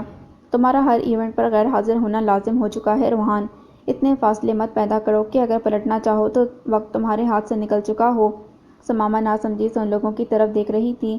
یہ رشتے ناطے اللہ تعالیٰ نے دنیا میں نبھانے کے لیے پیدا کیے ہیں، اگر ہم ان سے تعلق توڑنا بھی چاہیں تو سوائے تنہائی اور پچھتاووں کے کچھ نہیں ملتا، اور انسان کی فطرت ہے کہ وہ تنہا نہیں رہ سکتا۔ تم اتنا عرصہ ہم لوگوں سے دور رہے ہو تو اس کا انجام کچھ حد تک دیکھ رہے ہو، اور اللہ نہ کرے کہ کوئی مزید پریشانی تمہارا مقدر بنے۔ نیہا فل فارم میں تھی۔ ردا کا جی چاہا کہ اٹھ کر نیہا کا منہ چوم لے، مگر اپنے جذبات کو فی الحال قابو ہی رکھنا ضروری تھا، اسی لیے غائبانہ داد سے نواز کر سماما کی طرف متوجہ ہوئی، جو مضطرب سی ناخن چبا رہی تھی۔ اور تم سماما، نیہا نے اب اپنا رخ سماما کی طرف موڑا، تم اتنی سمجھدار اور بڑی کب سے ہو گئیں کہ اپنی باتیں تک ہم سے چھپانے لگیں؟ سماما نے چٹپٹا کر پہلے نیہا اور پھر ردا کی طرف دیکھا جو لالمی سے کندھے اچکا گئی تھی۔ ہمیں روحان تمہارے ساتھ ہونے والے حادثے کے متعلق بتا چکا ہے۔ نیہا کا جتاتا ہوا لہجہ اسے سن کر گیا تھا۔ روحان ہنس پہ عادت سر جھکائے کسی گہری سوچ میں غرق تھا۔ میں نے بھلا چھپا کر کیا کرنا ہے، بس۔ گہرا سانس لے کر وہ دوبارہ سے خود کو سنبھالنے لگی تھی۔ آنکھوں میں آنسو نے اپنی جگہ بنانا شروع کر دی تھی۔ ذہن پر چھائی ہوئی کثافت مزید گہری ہونے لگی تھی۔ روحان نے چونک کر افسردہ لہجہ سنا تھا۔ آج کتنے عرصے کے بعد وہ یوں کھل کر اپنے جذبات کا اظہار کر رہی تھی، ورنہ تو اس کے اوپر سرد مہری اور برفیلے تاثرات نے مستقل اپنے ٹھکانے بنا لیے تھے۔ ردا نے اس کے پاس بیٹھ کر اس کے ہاتھ تھام لیے۔ نیہا بھی دکھ سے اسے دیکھے گئی۔ آج اگر وہ ہوتا تو زندگی شاید یوں نہ ہوتی۔ ایسے نہیں کہتے، زندگی ابھی بھی بہت اچھی اور سہل ہے، بس یہ تمہاری سوچیں ہیں جنہوں نے اسے کٹھن بنا دیا ہے۔ نیہا نے اسے ٹوک دیا تو ایک دم چپ ہو کر اپنے ہاتھوں کو گھورنے لگی۔ روحان قصوروار ضرور ہے، مگر تم اسے مجرم تو نہیں کہہ سکتی نا۔ شاید کاتب تقدیر نے ایسے ہی ہونا لکھا تھا، پھر میں یا تم کیسے کسی فرد پر ایلیگیشن لگا سکتے ہیں؟ سماما نے بنا کسی تاثر کے سر اٹھا کر ایک بار پھر روحان کی طرف دیکھا اور وہ اس کی نگاہوں کا مفہوم پا کر ایک بار پھر بکھر سا گیا۔ گزرے ہوئے پل جو کہ ہرگز بھی اتنے خوشگوار نہ تھے کہ انہیں یاد رکھا جاتا، اس کی نظروں کے سامنے گھوم گئے۔ یہ کیسے ہوا؟ اس سوال پر مسکراتے ہوئے چہرے پر تاریک سا سایہ لہرا گیا۔ آپ کو خوشی نہیں ہوئی؟ وہ ایک دم زرد پڑ گئی تھی۔ کیا مجھے خوش ہونا چاہیے تھا؟ سوال کے جواب میں ایک اور سوال تھا، اور تو اور اس کے لہجے کی سختی اور سرد مہری پر مرجھا کر رہ گئی۔ اس نے تو سنا تھا کہ یہ ایسی خبر ہوتی ہے جو بڑے سے بڑے اور سخت سے سخت دل والے کو بھی موم بنا دیتی ہے۔ پھر یہ کیسا شخص تھا اور کیسے ری ایکٹ کر رہا تھا؟ وہ الجھ سی گئی۔ مجھے ایسی کسی خرافات کی ضرورت نہیں اور نہ ہی تم اس میں پڑو۔ وہ جو کچھ وضاحت دینا چاہتی تھی اس جملے پر ساکت رہ گئی۔ ابھی تو وہ مکمل طور پر خوشی کا اظہار بھی نہ کر پائی تھی اور کسی سے ڈسکس بھی نہیں کیا تھا کہ سب سے پہلے ڈاکٹر کی شرارتی نصیحت پر عمل کیا تھا جو کہہ رہی تھیں میاں کو بتانا پہلے، دیکھنا وہ کتنا خوش ہوگا۔ اور یہاں خوشی تو کیا آئی تھی، چہرے پر چٹانوں سی سختی اور کھردرا پن آ گیا تھا۔ روحان، یہ آپ کیسی باتیں کر رہے ہیں؟ کافی دیر کے بعد بولنے کے قابل ہوئی تو صرف یہی کہہ سکی، جبکہ دوسری طرف لاتعلقی اور بے نیازی عروج پر تھی۔ جو میں نے کہنا تھا کہہ دیا، اور میرا خیال ہے کہ تم اچھی طرح جان بھی گئی ہو۔ اب ان پڑھ بیویوں والے سوال و جوابوں میں وقت ضائع مت کرو، اور جو کہا ہے صبح جا کر ڈاکٹر سے ڈسکس کر کے چھٹکارا پاؤ۔ وہ ایسے بات کر رہا تھا جیسے اپنے کسی ماتحت کو کسی جگہ پر چھاپا مارنے کے لیے حکم دے رہا ہو۔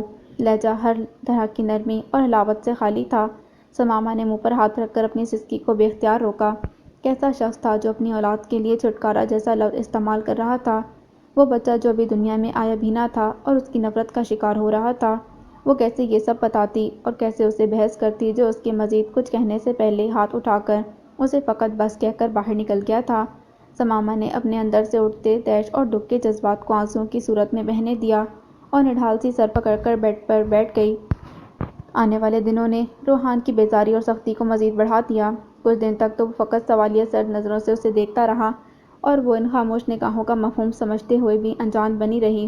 سماما کا خفا اور انجان رویہ روحان کو طیش دلا گیا۔ عجیب لڑکی تھی، بجائے اس کی بات ماننے کے اس سے مقابلے پہ اتر آئی تھی۔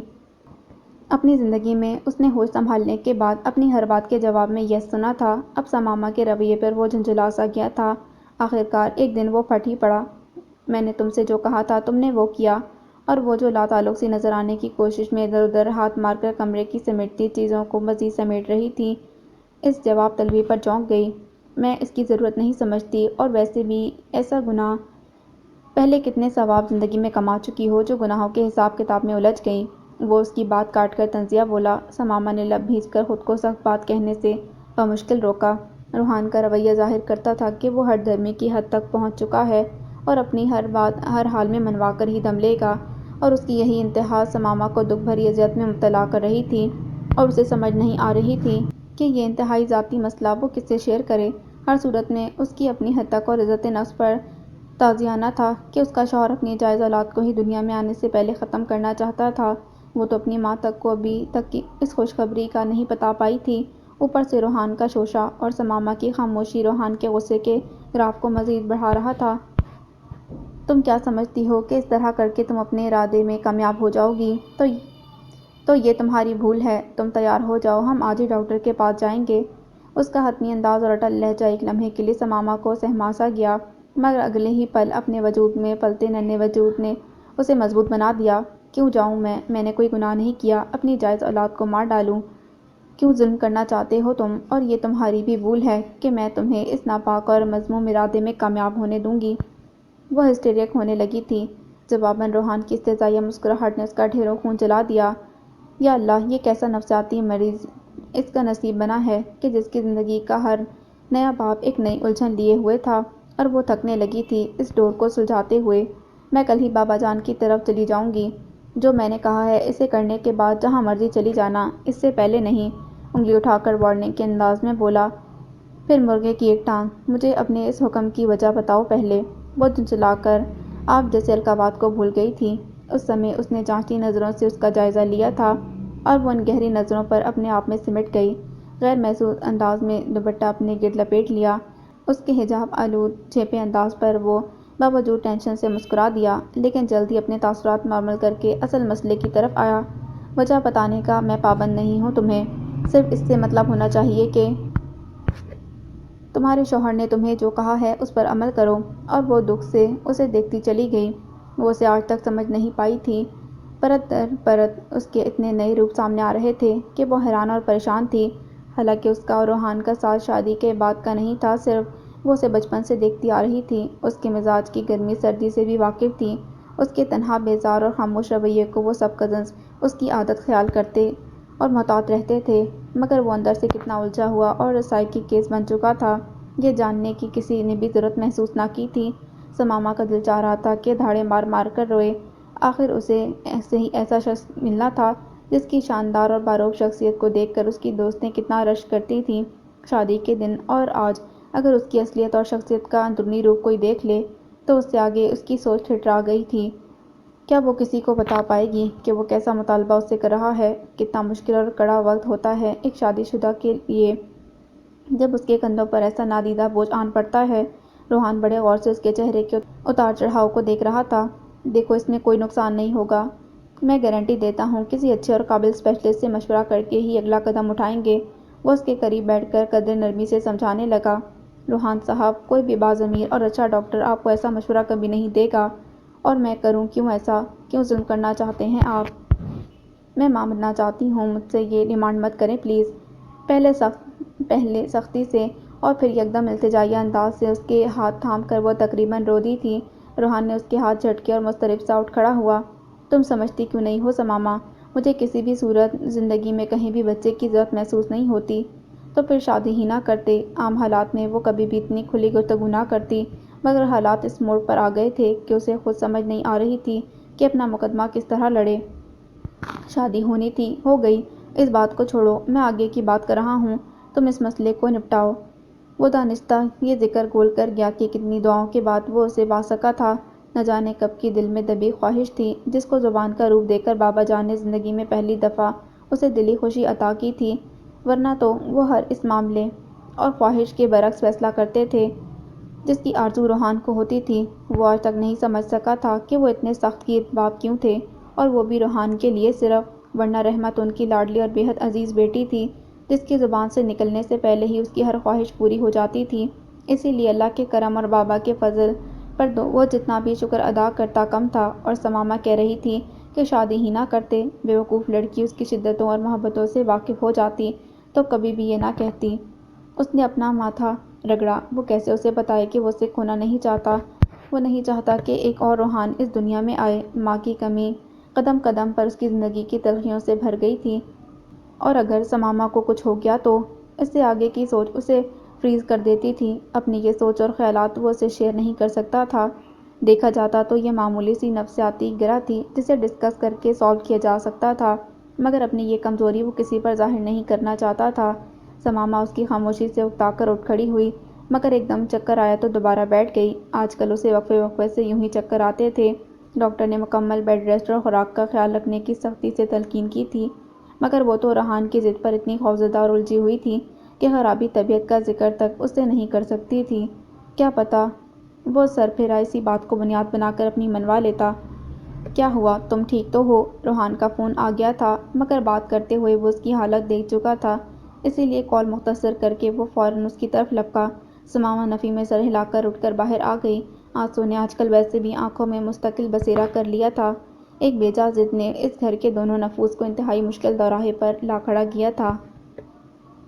یہ ٹارگٹ کلنگ، روزانہ کی ہڑتالیں، فائرنگ اور پرتشدد واقعات، آخر کب تک ایسا چلے گا؟ جو لوگ ایسا کر رہے ہیں سب جانتے ہیں کہ کون ہیں، مگر آگے بڑھ کر ان کا ہاتھ پکڑنے کی جرأت کسی میں نہیں، اور ہمارا ڈپارٹمنٹ جسے لوگوں کی جان و مال کی حفاظت کا ذمہ سپرد کیا گیا ہے، وہی خاموشی سے ہر روز ہونے والے خون سے کھیلے جانے والا تماشا دیکھتا ہے۔ آخر کیوں ہاتھ بندھے ہیں ہمارے؟ کیوں سخت ری ایکشن نہیں لیا جا رہا ان کے خلاف؟ مسلسل بولنے سے اس کا چہرہ سرخ پڑ گیا تھا۔ جمال خان نے بغور اسے دیکھا اور نرمی سے مسکرا دیے، لیکن یہ مسکراہٹ ایسی تھی جس میں بے بسی، دکھ اور آنسوؤں کی آمیزش تھی، جو دیکھنے والے کو رلا دیتی ہے۔ یہ مجبوریاں اور بظاہر آزاد مگر بندھے ہوئے ہاتھ کیسے جھنجھلاہٹ میں مبتلا کرتے ہیں، وہ کیسے اور کس سے اظہار کرے؟ ان کے سامنے بیٹھا یہ قابل اور ذہین ترین آفیسر روحان جس ٹینشن اور اذیت کا شکار ہو رہا تھا، پولیس ڈپارٹمنٹ کا ہر دیانت دار اور محب وطن سپاہی ایسے ہی احساسات رکھتا تھا۔ دیکھو روحان، یہ مشکل وقت جو ہم پر پڑا ہے، اس سے جوش سے نہیں ہوش سے کام لینا ہے۔ ہمیں ہمارا دشمن ہمیں یوں ہی الجھا کر اپنے مقصد میں کامیاب ہونا چاہتا ہے، لیکن میں جانتا ہوں اگر ہم باقاعدہ ایک اسٹریٹجی اپنائیں اور اپنے علاقے کی صحیح طور پر نگرانی کریں تو کوئی مشکل نہیں ہے کہ ان چھپے ہوئے مکروہ ہاتھوں کو پکڑ نہ سکے۔ تو سر آخر کون قدم آگے بڑھائے گا؟ یوں ہاتھ پر ہاتھ رکھ کر ہم کب تک اپنے ہی لوگوں کو اپنی نظروں کے سامنے کٹتے مرتے ہوئے دیکھتے رہیں گے؟ آج کل تو انسانی جان اتنی عذرا ہو گئی ہے، ہمارے ملک میں کہ جانوروں کا ریٹ زیادہ ہوگا اس سے مارکیٹ میں۔ وہ بے انتہا تلخ ہو رہا تھا، اور اس کی یہ تلخی بلا جواز نہیں تھی۔ پچھلے 2 ماہ سے وہ جس گروہ کے خلاف ثبوت اکٹھے کر رہا تھا، دن رات کی اس کی محنت کو اوپر سے آئے ہوئے ایک ٹیلی فون نے برباد کر دیا تھا اور اسے ایکشن لینے سے روک دیا گیا تھا۔ وہ اس آرڈر پر اتنا دل برداشتہ ہو رہا تھا کہ اپنی بھڑاس جمال خان کے سامنے نکالنے سے خود کو روک نہیں پایا۔ آئی جی جمال خان خود بھی اس بات پر خاصے مضطرب ہو گئے تھے، مگر پھر وہی بات کہ نادیدہ مجبوریاں ان کے ہونٹوں پر چپ کا قفل لگائے دے رہی تھیں۔ یہ ملک کتنی کوششوں اور قربانیوں کے نتیجے میں معرض وجود میں آیا ہے۔ اگر ہمارے پاس قائد اعظم جیسا باصلاحیت نڈر اور باہمت لیڈر نہ ہوتا تو شاید ایک ٹکڑا زمین کا بھی حاصل نہ کر پاتے۔ اللہ تعالیٰ کی مدد اور سب کی بے لوث جدوجہد نے اس ناممکن کو ممکن بنا دیا، مگر آج ہم اپنے ہی ہاتھوں سے اس انمول خزانے کو غیروں کے حوالے کر رہے ہیں۔ کیوں؟ اسی لیے نہ کہ ہماری لیڈرشپ کمزور ہو گئی ہے، ہمارے لوگ ایماندار اور محنتی نہیں رہے۔ سب کچھ جانتے ہیں، حتیٰ کہ اس ملک کا ایک بچہ تک اس حقیقت سے واقف ہوگا کہ کس کی وجہ سے اس ملک میں تباہی اور ہنگامے ہو رہے ہیں، تب بھی ہم خاموش ہیں۔ کون بنے گا قائد اعظم کا جانشین؟ کون سنبھالے گا اقبال کے پاکستان کو؟ ہم میں سے ہی کسی کو آگے بڑھنا ہوگا، کسی دباؤ اور امداد کے لالچ کو قبول نہ کرتے ہوئے ہمیں اپنی اور اس دھرتی کی سالمیت کو بچانا ہے، اور یہ باتیں صرف باتیں ہی نہ رہیں بلکہ عمل بنے۔ اور مجھے پوری امید ہے سر کہ اگر ہماری نوجوان نسل کا کوئی نمائندہ آگے بڑھ کر یہ ذمہ داری اٹھائے تو وہ وقت دور نہیں جب روشنیوں کا شہر پھر سے آباد ہوگا، ہمارا بلوچستان پھر سے پر رونق اور مہمان نواز بن جائے گا۔ وہ بولتے بولتے جیسے ہانپنے لگا تھا، اور جمال خان نے اپنی ہر نظر اس نڈر اور بے باک لڑکے کو نہ لگ جانے اس ڈر سے اس پر سے نگاہ ہٹا لی، ورنہ دل چاہ رہا تھا کہ اپنی ہی جوانی کی تصویر کی صورت میں بیٹھے ہوئے روحان خان کا منہ چوم کر اسے ہر صورت آپریشن کو جاری رکھنے کا حکم دے دیں۔ Calm down young man, I will do my best. انہوں نے باقاعدہ اپنی نشست سے اٹھ کر اس کا شانہ تھپ تھپایا، اور وہ جو انہیں اٹھتے دیکھ کر خود بھی اپنی سیٹ چھوڑ کر کھڑا ہو گیا تھا، ان کی تسلی پر محض انہیں دیکھ کر کیا جانتا تھا نا کہ نہ تو یہ زندگی کوئی فلم ہے اور نہ ہی وہ کوئی فلمی ہیرو کہ سب مصلحتوں اور حد بندیوں کو پسِ پش ڈال کر ایکشن اور مار دھاڑ کر کے سارے منظر کو ایک دم پرفیکٹ کر دیتا۔ اسی لیے محض ہلکی سی سر کو جنبش دے کر انہیں سیلیوٹ کیا اور باہر نکل گیا۔ وہ گھر میں داخل ہوا تو آج کی ذہنی ٹینشن، غصہ اور بے بسی ابھی تک اس کے اعصاب کو تکائے ہوئے تھی، اسی لیے بنا ادھر ادھر دیکھے سیدھا اپنے کمرے کی طرف بڑھا، مگر سامنے کے منظر نے اسے جیسے جلتے توے پر بٹھا دیا۔ سماما اپنے ارد گرد چھوٹے چھوٹے سے کھلونے اور ریڈی میڈ بیبی سوٹ بکھرائے دھیمی سی مسکراہٹ کے ساتھ انہیں وارڈروب میں سکینہ سے سیٹ کروا رہی تھی۔ اپنی اتنی دنوں کی محنت اور سخت قسم کی ذہنی اور جسمانی ٹینشن میں مگن ہو کر وہ اپنا مطالبہ اور اس کا رزلٹ تو بھول ہی چکا تھا۔ گزشتہ 4 راتوں سے تو وہ ویسے بھی گھر سے باہر رہا تھا اور اب واپس آنے پر بھی ناپسندیدہ مناظر دیکھنے پڑ رہے تھے۔ یہ کیا ہو رہا ہے؟ خود پر بے انتہا ضبط کرنے کے باوجود اس کا بھاری لہجہ کافی سخت ہو گیا تھا، اسی لیے سکینہ اور ثمامہ دونوں نے ہی چونک کر اسے دیکھا۔ ملازمہ کو باہر جانے کا اشارہ کر کے ثمامہ جلدی سے چیزیں الماری میں پھینکنے کے انداز میں رکھ کر اس کی طرف بڑھی۔ بڑی ہوئی شیو، سرخ آنکھوں اور بکھرے ہوئے بالوں میں کافی تھکا ہوا اسے مردہ دکھائی دے رہا تھا۔ وہ آج اسے پورے 4 دن کے بعد دیکھ رہی تھی اور دل لاکھ روحان سے خفا ہونا چاہتا تھا، مگر اس کی ایک ہی جھلک ساری خفگی اور غصہ نہ جانے کہاں سلا دیتی تھی۔ پتہ نہیں یہ محبت اسے کتنا خوار کرے گی جو اس ظالم کو ہر صورت پلس پوائنٹ ہی دیتا تھا۔ یہ دل، وہ آنکھوں میں ڈھیر و نرمی، محبت سموئے بنا کچھ کہے اسے دیکھے جا رہی تھی۔ روحان اس کی دیوانگی پر جذبہ سا کھڑا رہ گیا۔ کیا تھی یہ لڑکی بھی پاگل دیوانی سی؟ وہ تو اس کے مقابلے میں کچھ بھی نہ تھا، حالانکہ وہ بھی اس راہ کا مسافر تھا، مگر ایک اظہار کی کمی نے اسے کتنا پیچھے چھوڑ دیا تھا۔ اور محبت تو لمحہ لمحہ اظہار کی محتاج ہوتی ہے، اسی سے تو اس میں نکھار اور روپ آتا ہے۔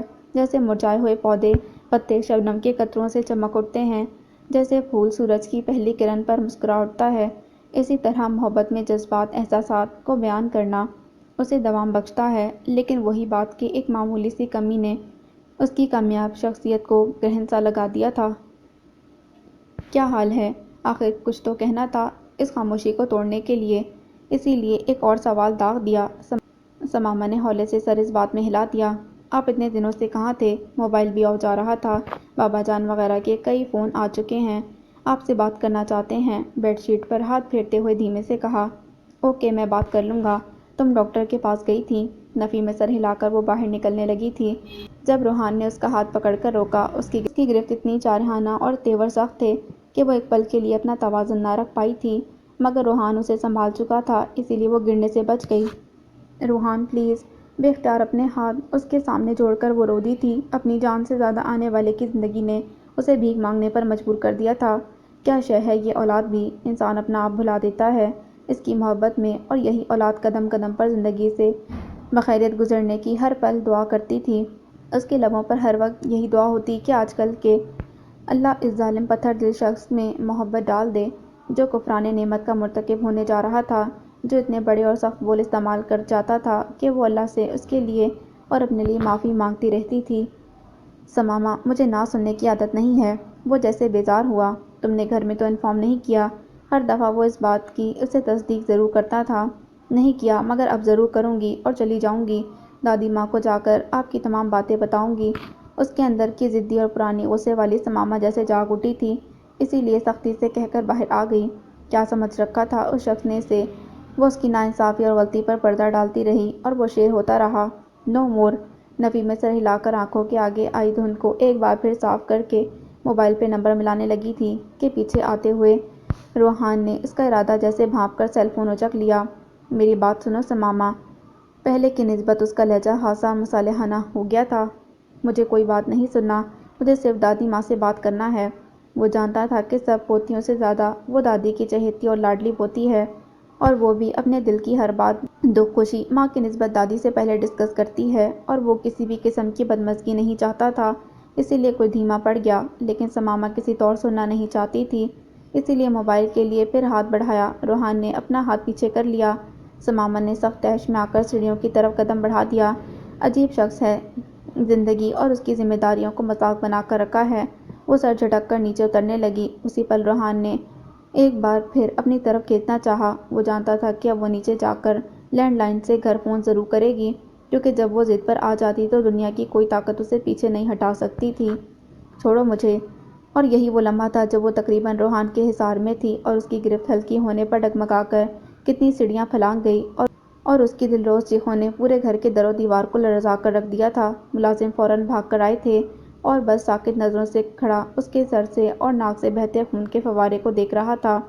آئی ایم سوری، ہم بچے کو نہیں بچا سکے۔ 3 دن کے جان کنی کے عالم میں وہ ایک ہی جگہ جیسے پتھر ہو گیا تھا۔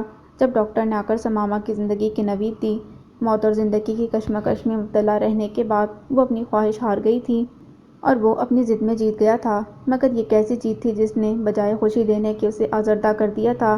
حالانکہ خدا جانتا تھا کہ اس دن کے حادثے میں اس کی شعوری کوشش کو کوئی عمل دخل نہیں تھا، مگر ثمامہ کی بدگمانی انتہا کو پہنچ گئی تھی۔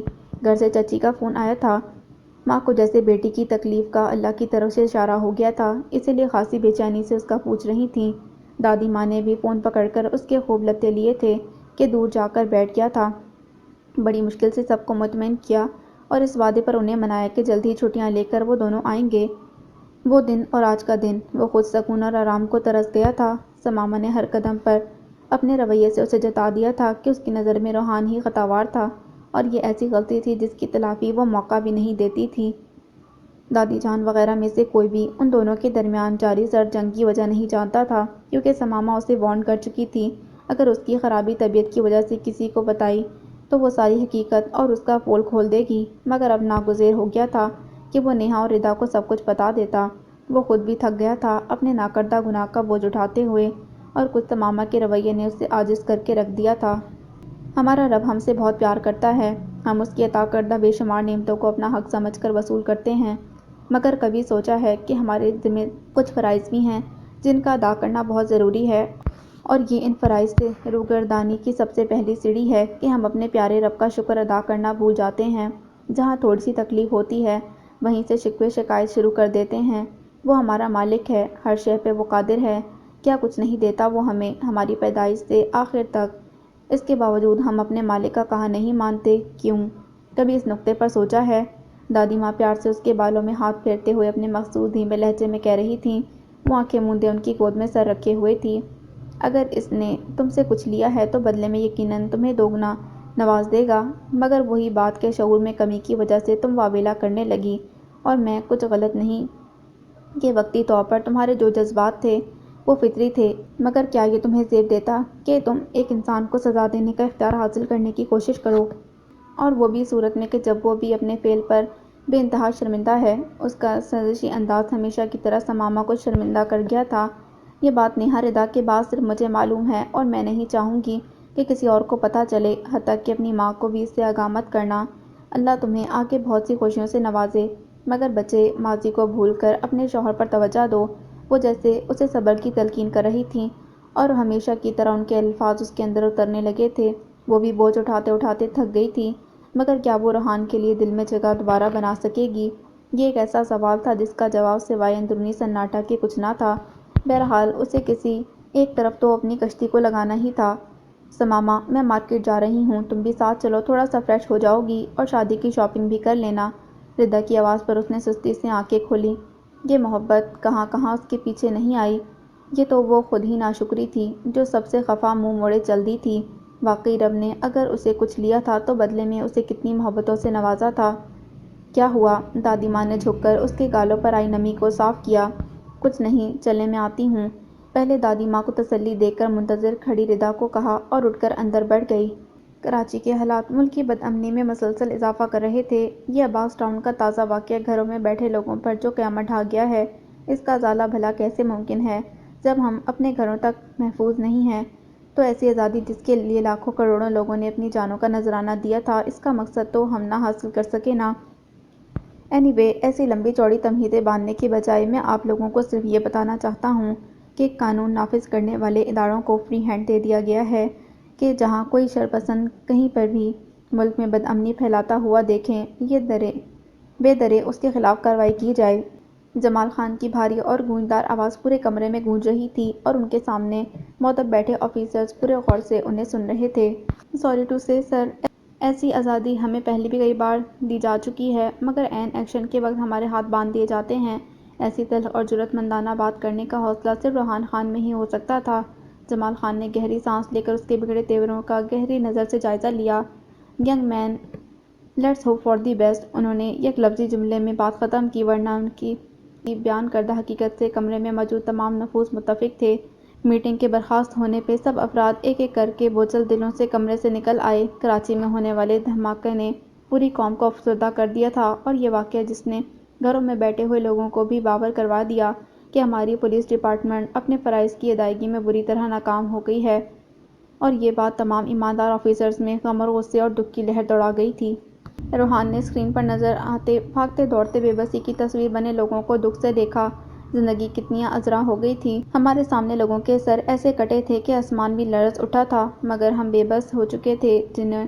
جنہیں ایسے مناظر کسی بھی طور متاثر نہیں کرتے، ہمیں صرف اس بات کی خوشی کہہ لیں یا اطمینان رہتا ہے کہ ہمارا گھر اور ہمارے اپنے پیارے تو محفوظ رہے ہیں نا۔ لیکن کبھی یہ نہیں سوچتے کہ یہ آگ اور اس کا طوفان آج نہیں تو کل ہماری طرف سے بھی رخ کر سکتا ہے۔ لیکن کبھی یہ نہیں سوچتے کہ یہ آگ اور اس کا طوفان آج نہیں تو کل ہماری طرف بھی رخ کر سکتا ہے۔ وہ خالی ذہن اور ساکت نظروں سے ان مناظر کو دیکھ رہا تھا جو تقریباً اس وقت سے ملتے جلتے تھے جن میں آزادی اور اپنی بقا کے لیے لڑتے ہوئے سینکڑوں لوگ غیر قوم کے خلاف جدوجہد میں مصروف تھے، اور آج اسی ملک کی سرزمین پر خون کی ہولی کھیلی جا رہی تھی۔ مگر فرق اتنا تھا کہ پہلے مقابل غیر ملکی تھے اور آج پوشیدہ ہاتھ تھے، اور یہی سمجھ نہیں آ رہا تھا کہ ان پوشیدہ ہاتھوں کو اپنے ہی لوگ سپورٹ کر رہے تھے، اور کیوں کر رہے تھے وہ اپنے لوگ۔ اس کے سامنے تو ایسا سوالیہ نشان تھا جسے نہ تو مٹایا جا سکتا تھا اور نہ ہی حل کیا جا رہا تھا۔ تیسرا سگریٹ سلگاتے روحان خود بھی سلگ رہا تھا اپنی سوچوں میں۔ وہ اس قدر گم تھا کہ 3 بار سماما کا اندر آنا اور پھر بلا وجہ باہر چلا جانا بھی اس کی نظروں میں نہیں آ سکا۔ وہ اپنی انگلیاں چٹکھاتے ہوئے سوچ رہی تھی کہ کیسے وہ دادی ماں کی نصیحت پر عمل کرتے خود سے آگے قدم بڑھائے۔ اب اگر وہ غیر جانبداری اور جذبات سے ہٹ کر دیکھتی تو واقعی وہ اوور ریئیکٹ کر چکی تھی، اور ایک عورت کا اتنا تصحیح آمیز رویہ مرد کی برداشت سے باہر ہوتا ہے۔ اب اگر وہ اس سے بے نیازی برت رہا تھا تو یقیناً اس کا حق بنتا تھا۔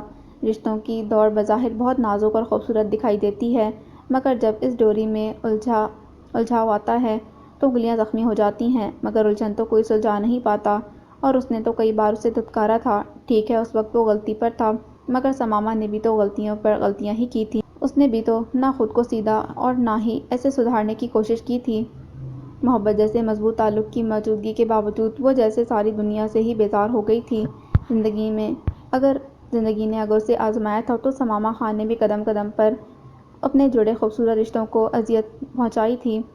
اپنے اوپر ایک معمولی سی آئی تکلیف بھی اس سے برداشت نہ ہوئی تھی تو پھر وہ کون ہوتی تھی روحان سے کسی بھی عمل کا اسے حساب کتاب لینے والی یا بدلہ لینے والی؟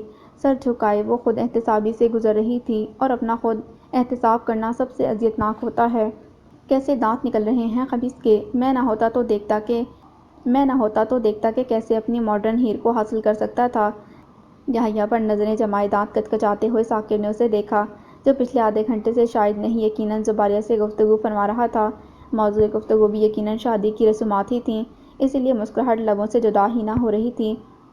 2 دن کے بعد مایوں کی رسم تھی، اسی لیے سارے گھر والے بے تحاشا مصروف تھے۔ کل تک ثاقب بھی ان تیاریوں کا حصہ تھا، مگر جیسے ہی اسے فائقہ نے آج اللہ حافظ کہا تھا، اس پر مایوسیوں اور غموں کے عارضی بادل چھا گئے تھے۔ اور اس دفعہ وجہ بھی یحییٰ کی ذات بنی تھی، جس نے ثاقب کی پچھلی گرل فرینڈ کو عین فاقیہ سے ملاقات والے وقت پر وہاں بھیج دیا تھا، اور بات کا تماشا جو لگا اسے ایک عالم نے دیکھا تھا۔ اور اب وہ غمزدہ اور اداس ٹی وی لاؤنج میں بیٹھا یحییٰ کو کینہ توز نظروں سے گھورے جا رہا تھا۔ خیریت تو ہے؟ تیرا رنگ کیوں سنگھاڑے کو مات دے رہا ہے؟ فون بند کر کے یحییٰ نے خوشگواریت سے اس کی سانولی رنگت پر ہمیشہ کی طرح طنز کیا جسے وہ بمشکل پی سکا تھا۔ تو جو آج کل رس گلہ بنا ہوا ہے، ٹوتھ پیسٹ کا اشتہار نہ ہو تو؟ جلا بھنا جواب اندرونی کیفیت کا پتہ دے رہا تھا۔ اسی وقت ہارون اندر داخل ہوا، اس کے پیچھے ردا تیز تیز بولتی آ رہی تھی۔ میں نے بتا دیا ہے کہ مجھے ابھی جانا ہے۔ غضب خدا کا صرف 2 دن رہ گئے ہیں اور میرا آرڈر بھی ابھی تک ڈیزائنر تک ہی نہیں پہنچ سکا۔ دھونس سے کہتے آخر میں ردا کا لہجہ غمگین ہو گیا۔ تم ایسا کرو، ثاقب کو لے جاؤ۔ ہارون نے اپنے گلے سے مصیبت اتارنا چاہی۔ ثاقب صاحب تو کرنٹ کھا کر 10 فٹ اوپر اچھل گئے۔ ایک تو پہلے ہی دکھی تھے، سونے پر سہاگا ردا جیسی باریک بین اور 6-7 گھنٹوں تک بنا تھکے بازار میں گھومنے والی لڑکی کو شاپنگ کروانا مرے پر 100 درے ثاقب ہوا تھا۔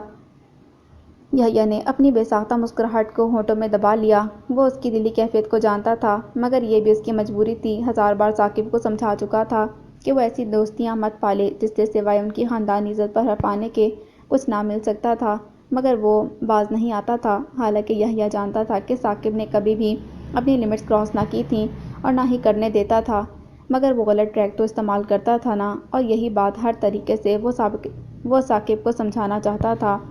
آپی، میں زوار کو کہتا ہوں، وہ ابھی آیا ہے، اسے شاید نیہا آپی اور رحمہ کو شاپنگ کے لیے لے کر جانا ہے۔ ثاقب بے چارگی کی حد پر تھا۔ ہارون ثاقب کے حوالے کر کے خود اندر چلا گیا تھا۔ پتہ ہے مجھے، ردا نے ہاتھ ہلایا۔ انہوں نے دوسرے شاپنگ مال جانا ہے اور میرا اور میرا ڈیزائنر بالکل دوسرے راستے پر رہتا ہے، اور ویسے بھی مجھے سمیر کو ساتھ لے کر جانا ہے، اسی لیے جلدی آنا ہے، وہ مصروف انداز میں کہہ کر اپنا پرس چیک کرنے لگی۔ ثاقب کو یقین ہو گیا کہ اب اسے ہر حال میں گلے پڑا ڈھول بجانا ہی پڑے گا، اسی لیے ڈھیلے قدموں سے چابی اٹھاتا باہر نکل گیا۔ رضا بھی سمیر کا ہاتھ تھامے اس کے پیچھے نکل گئی۔ یحییٰ نے مسکراتے ہوئے صوفے کی پشت سے سر ٹکا لیا۔ جب سے شادی کے دن طے ہوئے تھے، اسے بارہا ماں باپ کی کمی کا شدت سے احساس ہو رہا تھا، جسے وہ مختلف معمولات میں مشغول ہو کر جھڑکنے کی کوشش کرتا تھا۔ اس کے سبز کزنز ہی اس کی دلی کیفیت سے جیسے باخبر تھے، اسی لیے وقتاً فوقتاً چٹکلے چھوڑ کر اسے بھرپور کمپنی دے کر دل بہلاتے رہتے تھے۔ مگر رشتوں کی کمی کا جو احساس ہوتا ہے نا، وہ ہمارے اندر جب کنڈلی مار کر بیٹھ جاتا ہے تو باہر کی رنگینیاں کوئی دلچسپی پیدا نہیں کرتیں۔ کیسے ہیں یہ رشتے ناتے، اور ان کا ہمارے دل سے تعلق بھی تو عجیب ہوتا ہے، جسے صرف ہمارا دل ہی سمجھ سکتا ہے۔ حالانکہ خان ولا کا ہر فرد اس کا خیال زیادہ رکھنے لگا تھا، مگر بہت زیادہ خیال اور دھیان بھی بعض اوقات احساس محرومی کو بڑھا دیتا ہے۔ وہ ایک قابل، ذہین اور پر اعتماد شخصیت کا مالک تھا، ایک ملٹی نیشنل کمپنی میں اچھے عہدے پر فائز تھا، مگر کبھی کبھار ہی یحییٰ بختیار بن جاتا، جیسے نانی ماں کی گود میں سر چھپا کر ماما پاپا کو یاد کر کے بے تحاشا رونے کی عادت تھی، جسے بڑے ابا یا منجلے چھوٹے ماموں کے پیار سے پچکارنے پر اپنی بھر آنے والی آنکھوں کو چھپانا پڑتا تھا۔ آج کل وہ اسی کیفیت سے گزر رہا تھا۔ اپنے کمرے کی طرف جاتے روحان کی نظر اس پر پڑی، جو نڈھال اور پس مردہ سا آنکھیں مودے پڑا تھا۔ وہ آہستگی سے اس کے پاس بیٹھ گیا۔ یحییٰ اپنی سوچوں میں اتنا گم تھا کہ بالکل بھی نہیں چونکا۔ یحییٰ، روحان نے اس کے بازو پر ہاتھ رکھا تو وہ آنکھیں کھول کر بنا پوزیشن لیے اسے دیکھے گیا۔ خالی ویران آنکھوں میں اضطراب پھیل رہا تھا۔ خوشی کے لمحات میں تمہاری بے چینی اور پس مردگی کو کیا سمجھوں؟ وہ اس کی آنکھوں میں جھانک کر اس کے اندر پھر سے اترنے لگا تھا۔ یحییٰ نے نظروں کا زاویہ بدل لیا اور دھیرے سے پھیکی ہنسی ہنس دیا۔ کبھی کبھار بہت زیادہ خوشی ہمارے اندر کے زخموں کو ادھیڑنا شروع کر دیتی ہے، اور وہ کیفیت بہت اذیت ناک ہوتی ہے، جسے ہم دوسروں سے بیان بھی نہیں کر سکتے اور برداشت بھی کرنا مشکل ہوتا ہے۔ وہ محض سوچ کر رہ گیا، اور روحان جو بہت غور سے اس کے چہرے کے اتار چڑھاؤ دیکھ رہا تھا، اس کی دلی کیفیت کو بنا اس کے کہے جان گیا تھا، مگر جانتا تھا کہ یحییٰ بختیار اپنا آپ بہت کم کسی پر کھولتا ہے، اسی لیے اس کا بھرم رکھنے کے لیے خاموش رہا۔ چلو آؤ میرے ساتھ، ذرا آؤٹنگ کے لیے چلتے ہیں۔ اس کا بازو پکڑ کر اٹھایا تو وہ ڈھیلے سے انداز میں اس کے ساتھ کھنچتا چلا گیا۔ سماما کو بھی ساتھ لے لو۔ لان سے گزرتے یحییٰ کی نظر کونے میں پڑے بڑے سے جھولے پر بیٹھی سماما پر پڑی تھی، جو آنکھیں بند کیے نہ جانے کن سوچوں میں گم تھی۔ یحییٰ کے کہنے پر روحان نے بھی چونک کر کونے میں دیکھا، جہاں وہ خاموش اور افسردگی کا اشتہار بنی بیٹھی تھی۔ یحییٰ کے کہنے پر روحان نے محض کندھے اچکا کر اس کی طرف قدم بڑھا دیے۔ حالانکہ وہ اس کا جواب جانتا تھا، لیکن یحییٰ کے سامنے وہ اس کا اظہار نہیں کر سکتا تھا۔ ابھی وہ اس کے فاصلے پر ہی تھا کہ پیچھے سے رحمہ کی آواز سنائی دی، جو کافی اونچی آواز میں سماما کو دادی ماں کا پیغام دے رہی تھی۔ وہ اسے بلا رہی تھیں۔ روحان راستے سے ہی پلٹ گیا۔ سماما نے اس کا اپنی طرف آنا اور درمیان سے پلٹنا دیکھا تھا، اور دل نے بدگمانی کو پھر جگہ دینا شروع کر دی تھی۔ آخر وہ شخص اس کے قدم بڑھانے کا ہی کیوں منتظر تھا؟ کیا ہو جاتا جو وہ ایک بار اس کی طرف پلٹ آتا؟ سماما نے تھکے ہوئے انداز میں اس کی پشت کو تکا۔ اپنی بلا وجہ کی انا اور خودداری کو وہ بھی اب اپنا حق سمجھتے ہوئے روحان کی طرف سے ہی پیش قدمی کی منتظر تھی۔ ہو سکتا تھا کہ دوسری طرف سے بھی ایسا ہی پیش قدمی کا انتظار تھا۔ سماما، رحمہ کی ایک بار پھر جھنجھلائی ہوئی آواز اسے سوچوں سے نکال لائی تھی۔ وہ تیز تیز بولتی اس کی طرف آ رہی تھی۔ سماما نے جھولے سے اٹھ کر جانا ہی مناسب سمجھا کہ اب اس کی خیر نہیں تھی۔ رحمہ پچھلے 10 منٹ سے یہ تیسرا بلاوا لے کر آئی تھی، دادی ماں کا، اور وہ تھی کہ مسلسل ایک ہی جگہ بیٹھی ہوئی تھی۔ چلو دیر ہو رہی ہے، تم پر تو پتہ نہیں کون سی کنوتیت کا دورہ پڑا ہوا ہے۔ دادی ماں کا کہنا ہے کہ آج تمہیں ہر حال میں ہمارے ساتھ شاپنگ پر جانا ہے۔ بابا جان بھی خفا ہو رہے تھے کہ روز سب چلے جاتے ہیں اور سماما کو ابھی تک سسرال والوں نے شاپنگ تک نہیں کروائی۔ میں نے انہیں تسلی کروائی ہے کہ بے فکر رہیں، انشاءاللہ ان کی بہو صاحبہ سب فنکشنز میں منفرد ڈریسز میں ہی نظر آئیں گی، کہ لوگ دلہن سے زیادہ اس کی طرف متوجہ رہیں گے۔ رحمہ نان اسٹاپ بولتی آ رہی تھی۔ سماما نے ہلکی سی مسکراہٹ میں محض سر ہلا دیا۔ وہ ذہنی طور پر ابھی بھی حاضر نہ تھی۔ روٹھے یار کو منانا کتنا مشکل کام تھا، یہ اب سمجھ آیا تھا۔ روحان میں اتنی انا ہوگی وہ یہ نہیں جانتی تھی۔ ہاں، یہ وہ ضرور جانتی تھی کہ وہ گزرے عرصے میں اس نے بارہا اپنی انا کو بھی پسے پش ڈال کر اسے مفاہمت کی کوشش ضرور کی تھی۔ نہ جانے یہ کون سا جذبہ تھا جس نے اسے اتنا جھکا دیا تھا، مگر اب وہ جھکنا تو دور کی بات، نظر اٹھا کر دیکھنا بھی گوارا نہ کرتا تھا۔ ایک معمولی سے واقعے نے دلوں میں اتنا فاصلہ کھڑا کر دیا تھا کہ وہ پاٹنا بھی چاہتے تو پاٹ نہ سکتے تھے۔ نہ جانے اب قسمت نے کیا لکھا تھا اس کی لکیروں میں۔ تھکے قدموں سے رحمہ کے پیچھے چلتے ہوئے وہ ماں کی نظروں سے بے خبر اندر چلی گئی، جو کافی دیر سے اپنے کمرے کی کھڑکی سے اسے دیکھ رہی تھی۔ ثمامہ کا گمسم انداز، ہلے گلے اور ہنگامے سے دور کسی کونے خدرے میں بیٹھنا اور روحان سے اس کی برائے نام گفتگو سب اس کی نگاہوں سے پوشیدہ نہیں تھا۔ نہ جانے کیسا اور کون سا دکھ تھا جس نے ان کی بیٹی کو آنکھوں کی چمک اور چہرے کی ہنسی اور شگفتگی کو ختم کر دیا تھا۔ چچڑی تو وہ کافی عرصے سے ہو رہی تھی، مگر اس دفعہ تو انہیں پہلے سے ہی زیادہ کمزور اور نڈھال بھی دکھائی دے رہی تھی۔ کسے اظہار کرتی، اپنی تشویش شوہر سے بیان کرتی تو وہ وہم ہے کہہ کر ٹال دیتے۔ جوائنٹ فیملی سسٹم تھا، کسی بھی اور رشتے سے اس موضوع پر بات کرتی تو وہ سب یہی کہتے کہ اپنی بیٹی کے لیے حد سے زیادہ حساس ہو رہی ہیں، ورنہ اور بیٹیاں بھی تھیں اس گھر کی جو خوش و خرم زندگی گزار رہی تھیں، اور سب سے بڑی بات ان کی تربیت پر حرف آتا۔ صرف ایک اللہ کی ذات پر بھروسہ تھا جو انہیں اس پریشانی سے نکال سکتی تھی، اسی لیے وہ اپنے رب سے مدد طلب کرنے لگیں۔ شادی کے تمام فنکشن بھرپور طریقے سے سر انجام دیے گئے۔ ثمامہ نے بھی کافی حد تک خود پر قابو پا کر شادی میں شرکت کی تھی۔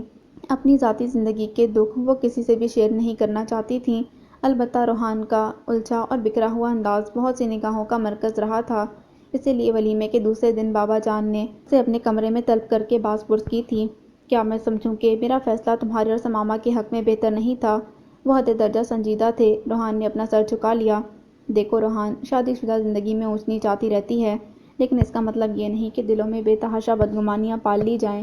تمہیں ثمامہ سے کوئی شکایت ہے یا اسے کوئی گلہ ہے تو بہتر ہے بیٹھ کر اسے سالو کرو، اس طرح فاصلے پیدا کر کے تم اپنے لیے مشکلات کھڑی کر رہے ہو۔ روحان کی چپ انہیں کھٹک رہی تھی، اسی لیے ثمامہ کو بھی کمرے میں بلا لیا۔ ادھر میرے پاس آ کر بیٹھو بیٹا، انہوں نے شفقت سے اسے پکارا تو وہ چھوٹے چھوٹے قدم اٹھاتی ان کے بیڈ کے ایک طرف بیٹھ گئی۔ روحان کا سر ابھی تک جھکا ہوا تھا۔ ثمامہ نے بھی نظر اٹھا کر اسے نہیں دیکھا۔ بابا جان نے دونوں پر ایک نگاہ ڈالی اور پھر گویا ہوئے۔ ثمامہ کیا بات ہے بیٹا، آپ اتنی گمسم اور مضطرب کیوں ہیں؟ اس کے سر پر ہاتھ رکھتے وہ پوچھ رہے تھے۔ روحان کے لیے اگرچہ وہ سخت گیر باپ رہے تھے، مگر اس گھر کی بیٹیوں کے لیے ایک مشفق اور دوستانہ مزاج کے باپ تھے، اسی لیے گھر کی بچیاں بے دھڑک ان سے اپنے مسائل بیان کرتی تھیں۔ بابا جان یہ مجھ سے ناراض ہیں اور مجھے سمجھ نہیں آ رہی میں انہیں کیسے مناؤں۔ ہیں؟ روحان نے چونک کر آنسو بہاتی لاڈلی کو دیکھا، یعنی اتنے عرصے کی بے رخی اور اپنی بے اعتنائی کو بیان کرنے کی بجائے الٹا الزام اس پر تھوپ رہی تھی۔ بابا جان اسے چپ کرواتے ہوئے پوری توجہ سے اس کی طرف متوجہ ہوئے۔ یعنی اس کی کوئی اہمیت نہیں ہے؟ وہ تلملا کر رہ گیا۔ کسی لیے تم نے میری بیٹی کو پریشان کر رکھا ہے؟ اپنے ساتھ اسے لگائے وہ سخت نگاہوں سے اسے گھور رہے تھے، اور بڑے بڑے مجرموں سے بھرپور مقابلہ کرنے والا روحان خان ہمیشہ کی طرح ان نظروں سے سخت گھبرا گیا تھا۔ بابا جان، میں اس سے ناراض نہیں ہوں، روحان نے منہ بسورا، البتہ یہ مجھ سے کافی عرصہ سے خفا ہے۔ میں ایکسکیوز بھی کر چکا ہوں، اس سے زیادہ میں آگے نہیں بڑھ سکتا۔ اس کی بات کے درمیان میں ہی موبائل کی رنگ نے اسے اپنی طرف متوجہ کر لیا تو وہ ایکسکیوز کرتا باہر نکل آیا۔ آفس سے کال تھی، اسے فوری طور پر بلایا گیا تھا۔ بابا جان کو بتا کر اس نے اپنی سیٹ کنفرم کروائی۔ جب وہ اپنے کمرے میں سامان پیک کر رہا تھا تو ثمامہ ساتھ آ کھڑی ہوئی۔ مجھے بھی ساتھ چلنا ہے، وہی استحقاق بڑا انداز جو شادی کے اولین دنوں میں ہوتا تھا۔ روحان نے محض ایک نظر اسے دیکھ کر سر اس بات میں ہلا دیا۔ اب جلدی سے اچھی سی خبر ہمیں دینا۔ چلتے سمے نیہا کی سرگوشی اسے سرخ کر گئی۔ روحان نے کافی گہری نظر اس کے چہرے پر ڈالی تھی۔ ثمامہ اس کی نظروں کی تپش کو محسوس کر کے تھوڑا سا رخ موڑ کر کھڑی ہو گئی۔ ابھی فی الحال درمیان کے فاصلے پاٹنے ہیں، دونوں فریقین کو آگے بڑھنا ہے، جس کے لیے بہرحال روحان راضی نہیں تھا تو وہ کیوں اتنا خود کو نیچے گراتی۔ گھر پہنچ کر وہی معمول کی روٹین شروع ہو گئی۔ اب اتنا فرق پڑا تھا کہ وہ دونوں ایک دوسرے کو ضرورتاً مخاطب کرنے لگے تھے۔ پہلے والی بیزاریت اور اکتاہٹ کم ہو گئی تھی۔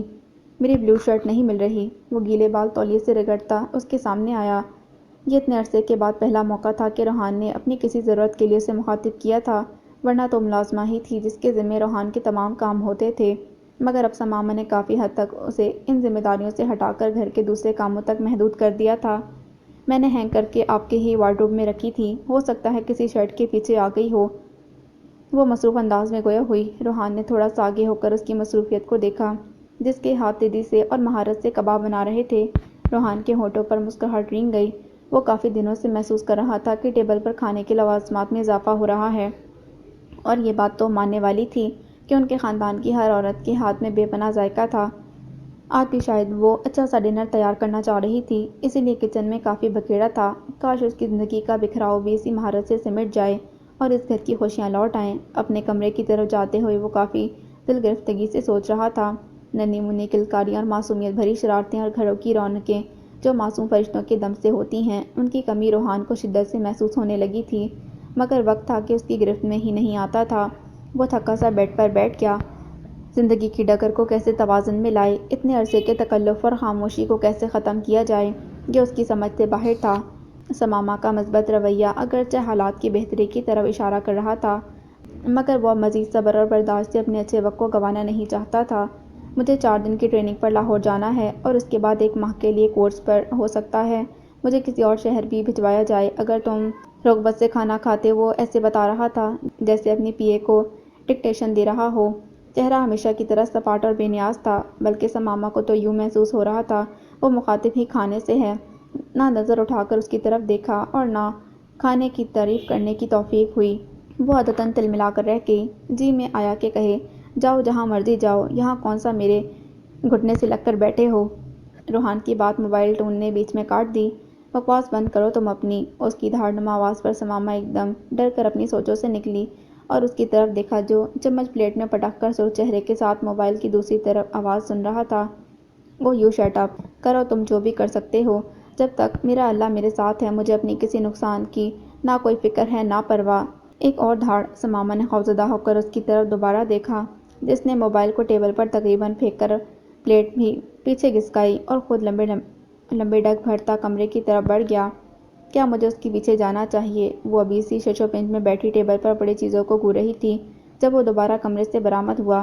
خاصی جلد میں اس کی طرف آیا۔ تم اپنا سامان پیک کر لو، میں تمہیں بابا جان کے پاس بھجوا دیتا ہوں۔ کیوں؟ وہ خاصی حیران ہوئی۔ ابھی 3 دن ہی تو ہوئے تھے انہیں آئے ہوئے۔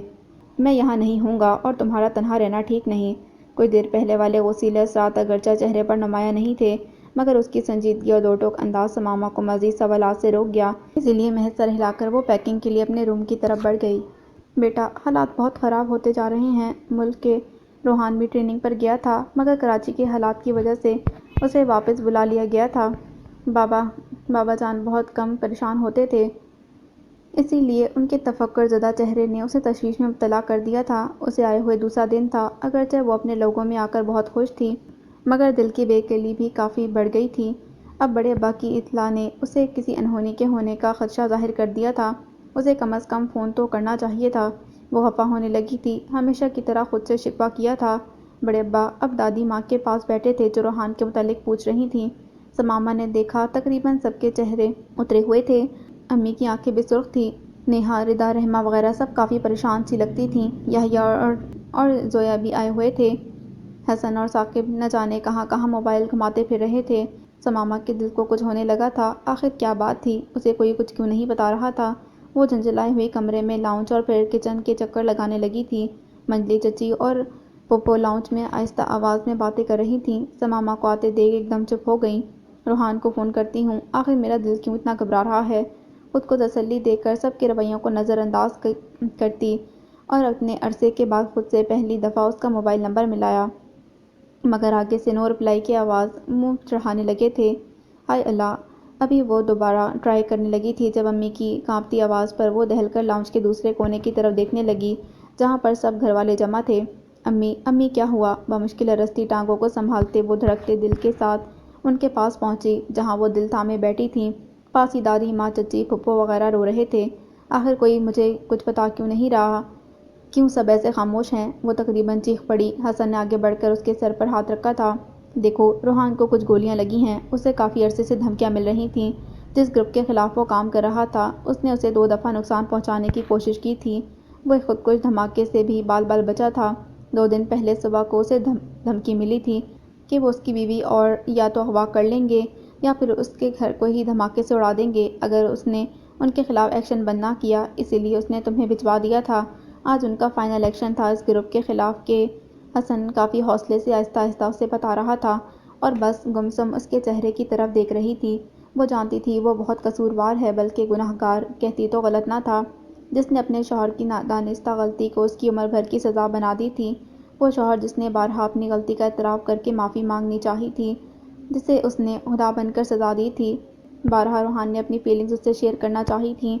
وہ جو کم گو تھا، جو بقول اس کے سپاٹ اور احساسات سے عاری شخص تھا، اس نے اسے بتانا چاہا تھا کہ وہ کیوں بچے کی آمد سے خوفزدہ تھا، اور یہ بھی کہ وہ خود بھی بہت کمی محسوس کرتا ہے اس نعمت کی، مگر سماما نے ہر بات اس کی طرف سے کان بند کر لیے۔ دنیا دکھوں سے بھری ہوئی ہے اور اسے اپنا دکھ سب سے زیادہ لگا کرتا تھا، اتنا کہ اس نے اپنے شوہر کو اپنے پاس نہ آنے دیا، اسے اس کے جائز حق سے محروم کیے رکھا۔ کیا اتنی لغزشوں کے بعد وہ توبہ اور معافی کی حقدار تھی؟ اور کیا وہ افسانوی سچویشن کا انتظار کر سکتی تھی کہ کہیں سے فوراً خبر آ جائے کہ اس کا روحان ہوش میں آ گیا ہے اور اس کا انتظار کر رہا ہے؟ نہیں، نہ وہ اس سچویشن اور ہیپی اینڈنگ کے قابل تھی اور نہ اسے توقع رکھنی چاہیے۔ نیہا نے تعصب سے دادی کی گود میں سر رکھ کے خاموش سماما کو دیکھا۔ حسن، یحییٰ اور بڑے ابا کراچی کے لیے روانہ ہو گئے تھے۔ ملک میں ہونے والے دھرنوں کی وجہ سے آمد و رفت میں خاصی دشواری تھی۔ کہیں کسی پارٹی کے حق میں جلوس نکالے جا رہے تھے اور کہیں پہ حکومت پہ بے جا تنقید اور اس کے خلاف نعرے بازی جاری تھی، اور دوسری طرف روحان جیسے ملک کے رکھوالے اپنی جانوں پر کھیل کر ملک کو بچانے کی کوشش کر رہے تھے، اور سیاست دان بجائے ملک کے حالات کو بدلنے کی اپنی سیاست چمکانے کے لیے روز بروز ملک کو اندھیروں میں دھکیل رہے تھے۔ سارا کاروبار، زندگی ٹھپ ہو کر رہ گیا تھا۔ ذمہ دار کون تھا؟ پوشیدہ نقصان پہنچانے والے ہاتھ کہاں تھے؟ یہ ملک کے محافظ اور وطن پرست کسی حد تک جانتے تھے، لیکن وہی بات کہ جہاں سچائی کی بات کی جاتی ہے وہیں پر برائی اپنے پنجے گاڑنا شروع کر دیتی ہے۔ مگر شاید یہ شیطان کے چیلے یہ نہیں جانتے کہ ایک ذات اوپر بھی بیٹھی ہے جو کبھی بھی انسان کی رسی کو بالکل ڈھیلا نہیں چھوڑتی۔ ہر رات کے بعد صبح ضرور طلوع ہوتی ہے۔ ہر اندھیرے کے بعد روشنی کا نظریہ ازل سے چلا آ رہا ہے اور چلتا رہے گا۔ عوام کو کون بیوقوف بنا رہا ہے، کون عوام کو سیدھے راستے پر چلائے گا، اس کا فیصلہ صرف اس قدم کو خود کرنا ہوتا ہے، اور انشاءاللہ بہت جلد راستے ضرور نکل آئیں گے جو شفاف اور سیدھے منزل کی طرف جائیں گے۔ کراچی میں کوئی جلسہ تھا، اسی لیے ساری ٹریفک ہی جگہ جگہ جام تھی۔ حسن کا بس نہیں چل رہا تھا ڈرائیور سے گاڑی چھین کر اڑاتا ہاسپٹل پہنچ جائے۔ یحییٰ اور بڑے ابا بھی بے چینی سے سامنے دیکھ رہے تھے جہاں یہ پارٹی کارکنان دھمال ڈال رہے تھے۔ بڑے ابا نے تعصب سے ملک کی باگیں تھامنے والے ہاتھوں کو اور جوانوں کو دیکھا۔ کہاں جا رہی تھی ہماری قوم؟ اے کاش کوئی اقبال یا پھر جناح جیسا ایک بار پھر ان میں پیدا ہو جائے۔ نم آنکھوں کو صاف کرتے ہوئے انہوں نے باہر نظر جما دی، جہاں سے ڈرائیور مشاقی سے راستہ بنا کر گاڑی نکال رہا تھا۔ روحان آئی سی یو کے باہر کھڑے بڑے ابا کے ہونٹوں نے بے آواز جنبش کی تھی۔ ظالموں نے اس کے جسم کا شاید کوئی حصہ نہیں چھوڑا تھا۔ سفید پٹیوں میں جکڑا اس کا شہزادوں جیسی آن بان والا بہادر بیٹا آنکھیں بند کیے چت پڑا تھا۔ کتنا دور رکھا تھا انہوں نے ساری عمر اسے خود سے۔ کئی بار وہ پیاسی اور منتظر نگاہوں سے ان کی محبت بھرے لمس کے لیے ان کی طرف دیکھتا۔ ماں کی محبت کو صرف 2 سال تک پایا تھا، اس کے بعد انہیں احساس تھا کہ وہ قدم قدم پر ان کی توجہ کے لیے لپکتا تھا، مگر وہی بات کہ کہیں لاڈ پیار سے وہ ان سے اتنا بے تکلف نہ ہو جائے کہ اپنے اور ان کے درمیان کے رشتے کی نوعیت کو ہی بھول جائے، یا پھر لاڈ پیار کی وجہ سے بگڑ ہی نہ جائے۔ یہ چیز انہیں روحان سے فطری پدرانہ شفقت اور محبت کے اظہار میں رکاوٹ بن گئی۔ بارہا راتوں کو اٹھ کر وہ اس کے کمرے میں جاتے اور سوئے ہوئے معصوم روحان کو خود میں بھیج کر پیار کرتے، آنسوؤں سے روتے اور اپنی خطاؤں پر بے آواز معافی مانگتے۔ وہ معصوم اور چھوٹا بچہ نیند میں محض کسمسا کر رہ جاتا۔ پھر اس کے ہاسٹل بھیجنے پر روحان کا آنسوؤں اور شکوہ بھری آنکھوں سے ان کی طرف دیکھنا انہیں آج بھی یاد تھا، مگر اس کے بہتر مستقبل کا سوچ کر خود کو ہمیشہ تسلی دی کہ جلد ہی فاصلے سمٹ جائیں گے۔ مگر فاصلے بجائے گھٹنے کے بڑھتے گئے اور ان کا لائق فائق پولیس آفیسر بیٹا اپنے کندھوں پر بیج پر بیج سجاتا چلا گیا۔ مگر زندگی نے جو خلا باپ اور بیٹے کی محبت کے اظہار کے لیے پیدا کر دی تھی وہ بڑھتی گئی۔ کتنا ذہین، سمجھدار اور فرما بردار بیٹا تھا ان کا، ہر بار سجدے میں جھک جاتا تھا۔ اس نے انہیں کہیں بھی مایوس نہیں کیا تھا، حتیٰ کہ آج جب وہ بستر پر یوں پڑا تھا تو بھی ان کی آنکھوں میں فخر کے آنسو تھے اور سر بارگاہ الہی میں عاجزی سے جھکا ہوا تھا۔ محبت نے آہستگی سے اپنا سر اٹھا کر اداسی سے ان کی طرف دیکھا۔ انہیں اپنے اچھا باپ ہونے پر خوشی تھی، انہیں بیٹے کے کارنامے پر فخر تھا، مگر محبت جسے اظہار کے بنا کبھی باہر میسر نہ ہوتی، وہ بھی ابھی بھی دیواروں سے لپٹی کر لاتی پھر رہی تھی۔ اے کاش وہ ایک بار اسے محبت کو آزماتے تو سہی۔ درد کی شدت سے محبت کا چہرہ سیاہ پڑ گیا اور زندگی کا پتہ دیتی مشین رک رک کر چلنے لگی تھی۔ ڈاکٹرز اور اسٹاف میں بھگدڑ مچ گئی تھی۔ حسن اور یحییٰ بے چین کبھی ایک ڈاکٹر کی طرف دیکھتے اور کبھی دوسرے سے حالت پوچھتے رہے تھے۔ امی، اس کی سسکیاں بلند ہونے لگیں۔ دادی ماں، میں نہیں رہ پاؤں گی اس کے بنا۔ کتنی دیر سے خاموش اور بت کی مانند دادی کی گود میں لیٹی ہوئی سماما کا ایک دم سے رونا ان سب کو رلا گیا۔ ابھی ابھی ہارون بھی آ گیا تھا اور آہستہ آہستہ حسن کی بتائی گئی موجودہ کنڈیشن دادی کو بتا رہا تھا۔ وہ یکدم رو پڑی۔ تو کیا وہ چھوڑ گیا تھا؟ کیا وہ اتنا خفا ہو گیا کہ وقت بھی اس کے ہاتھ سے چھین کر لے گیا؟ وہ کیسے جیے گی اس کے بغیر، جس کی موجودگی بچپن سے اب تک اس کے دل کو آباد کیے رکھتی تھی، جس کی آہٹ تک کو وہ پہچان لیتی تھی۔ لوگ ماؤں کی آہٹیں پہچانتے ہیں اور وہ روحان کے قدموں پر کان لگائے رکھتی تھی، جس سے وہ لاخفا تھی، مگر کبھی اس سے جدا ہونے کا سوچا نہ تھا۔ مگر اب وہ جا رہا تھا تو اسے کیسے مناتی، کس سے اسے مانگتی؟ اچانک آنسوؤں کے درمیان اس خیال نے اسے چونکا دیا۔ ہاں، صرف رب ہے جس سے وہ اسے مانگ سکتی ہے، مگر کیسے؟ جانماز بچھائے وہ ہاتھ پھیلائے بیٹھی تھی اور آنکھوں سے آنسوؤں کی جھڑی تھی، ہونٹوں پر جامد خاموشی تھی۔ کتنے عرصے کے بعد وہ اپنے رب کے سامنے سجدہ ریز ہوئی تھی۔ وہ تو رب کو بھی بھلا بیٹھی تھی، اور آخر تھی انسان جو مشکل میں ہی رب کو یاد کرتا ہے، جسے اس کی عنایتیں ذرا سی آزمائش پر بھول جاتی ہیں، جو صرف لینا جانتا ہے مگر رب کا شکر ادا کرنا بھول جاتا ہے، اور مشکل میں رب کو بھی بھول جاتا ہے۔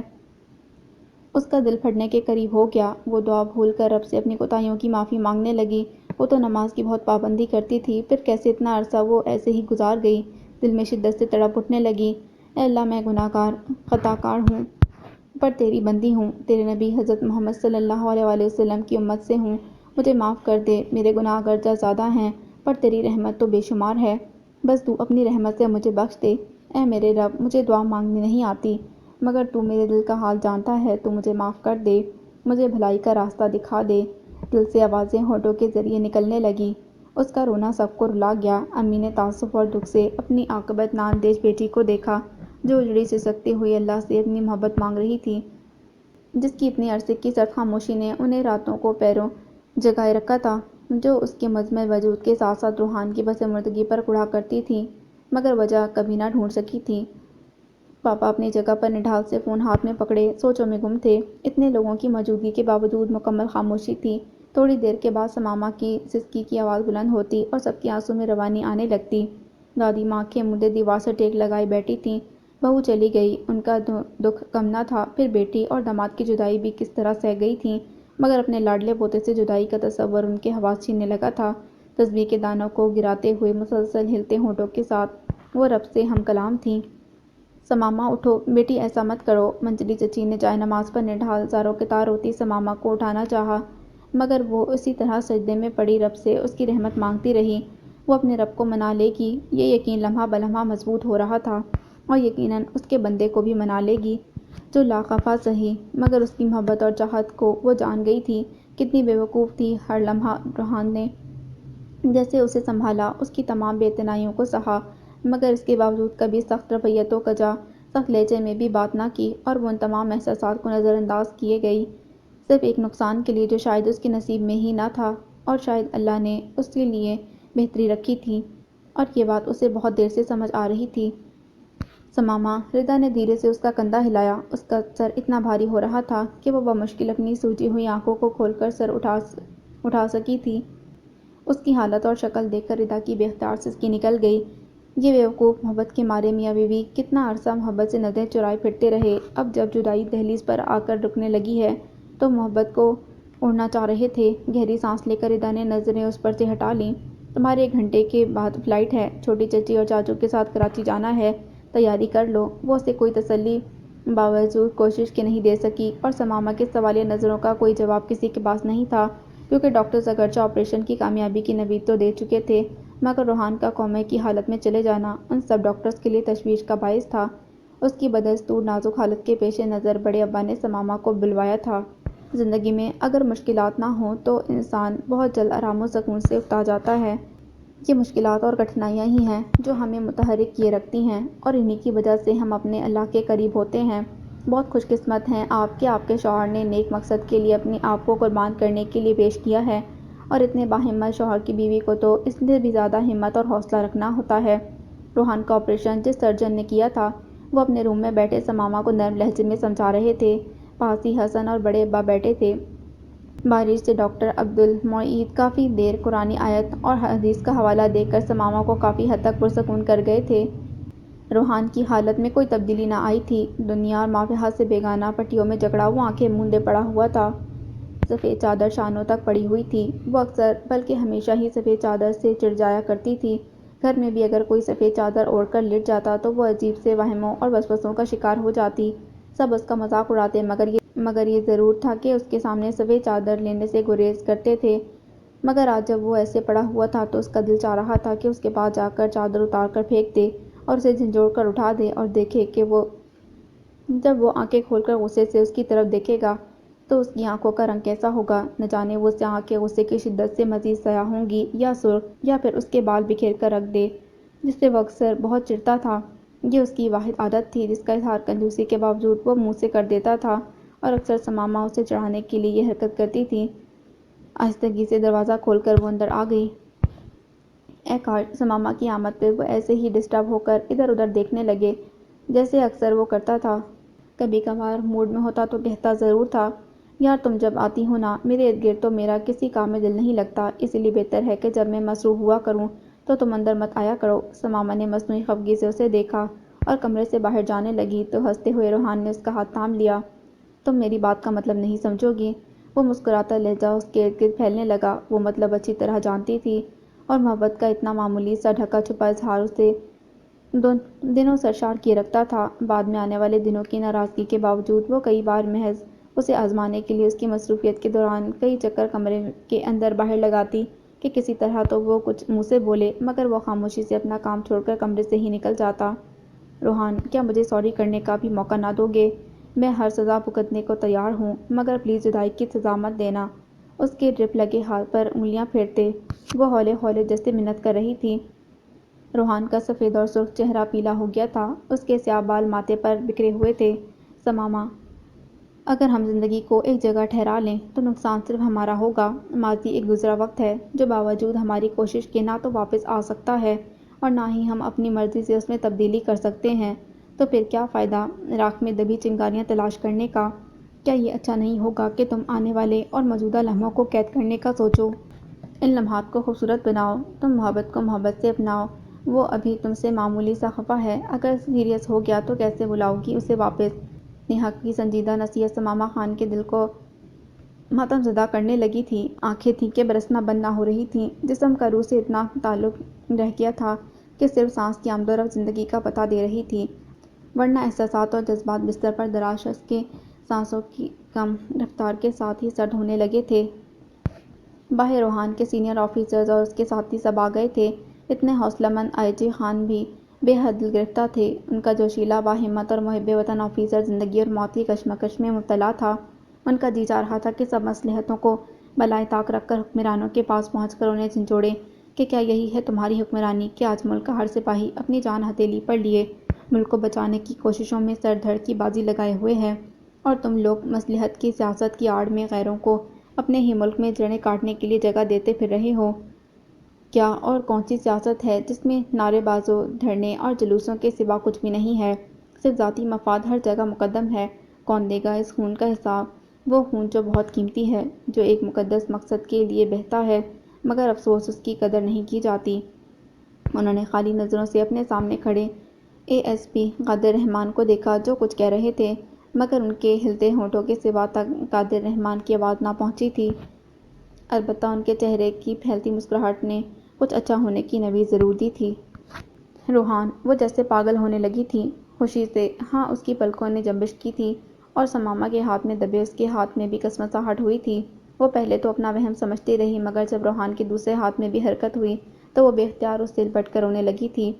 باس ہی ڈرپ چیک کرتی نرس بھی چونک کر کچھ حیرت اور مسرت سے اسے دیکھنے لگی تھی، جو ماحول اور اپنی حالت سے بے نیاز اپنی محبت کو صرف دیکھ رہی تھی، رو رہی تھی اور اسے چھو کر محسوس کر رہی تھی، جسے صرف اتنا یاد رہا تھا کہ اس کے اللہ نے اسے مایوس نہیں کیا اور وہ کبھی اپنے در سے کسی کو نا امید نہیں کرتا۔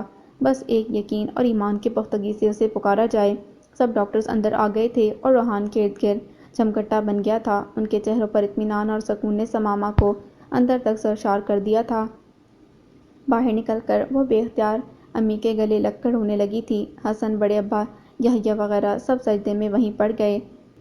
پورا ہاسپٹل پولیس کے جوانوں کے نعرہ اللہ اکبر سے گونج اٹھا تھا۔ یوں لگ رہا تھا کہ ہر شے جیسے زندہ ہو کر مسکرانے لگی تھی۔ ہر فرد، ہر مریض خوش نظر آ رہا تھا۔ اللہ کی رحمت نے کرم کیا تھا۔ بڑے ابا گھر اطلاع دے رہے تھے۔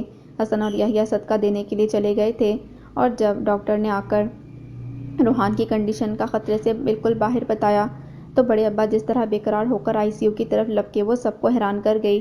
کتنی محبت اور پیار تھا ان کو بیٹے سے، ان کے دل میں بیٹے سے کتنی محبت تھی جس کو اظہار کا موقع زندگی میں پہلی بار ملا تھا۔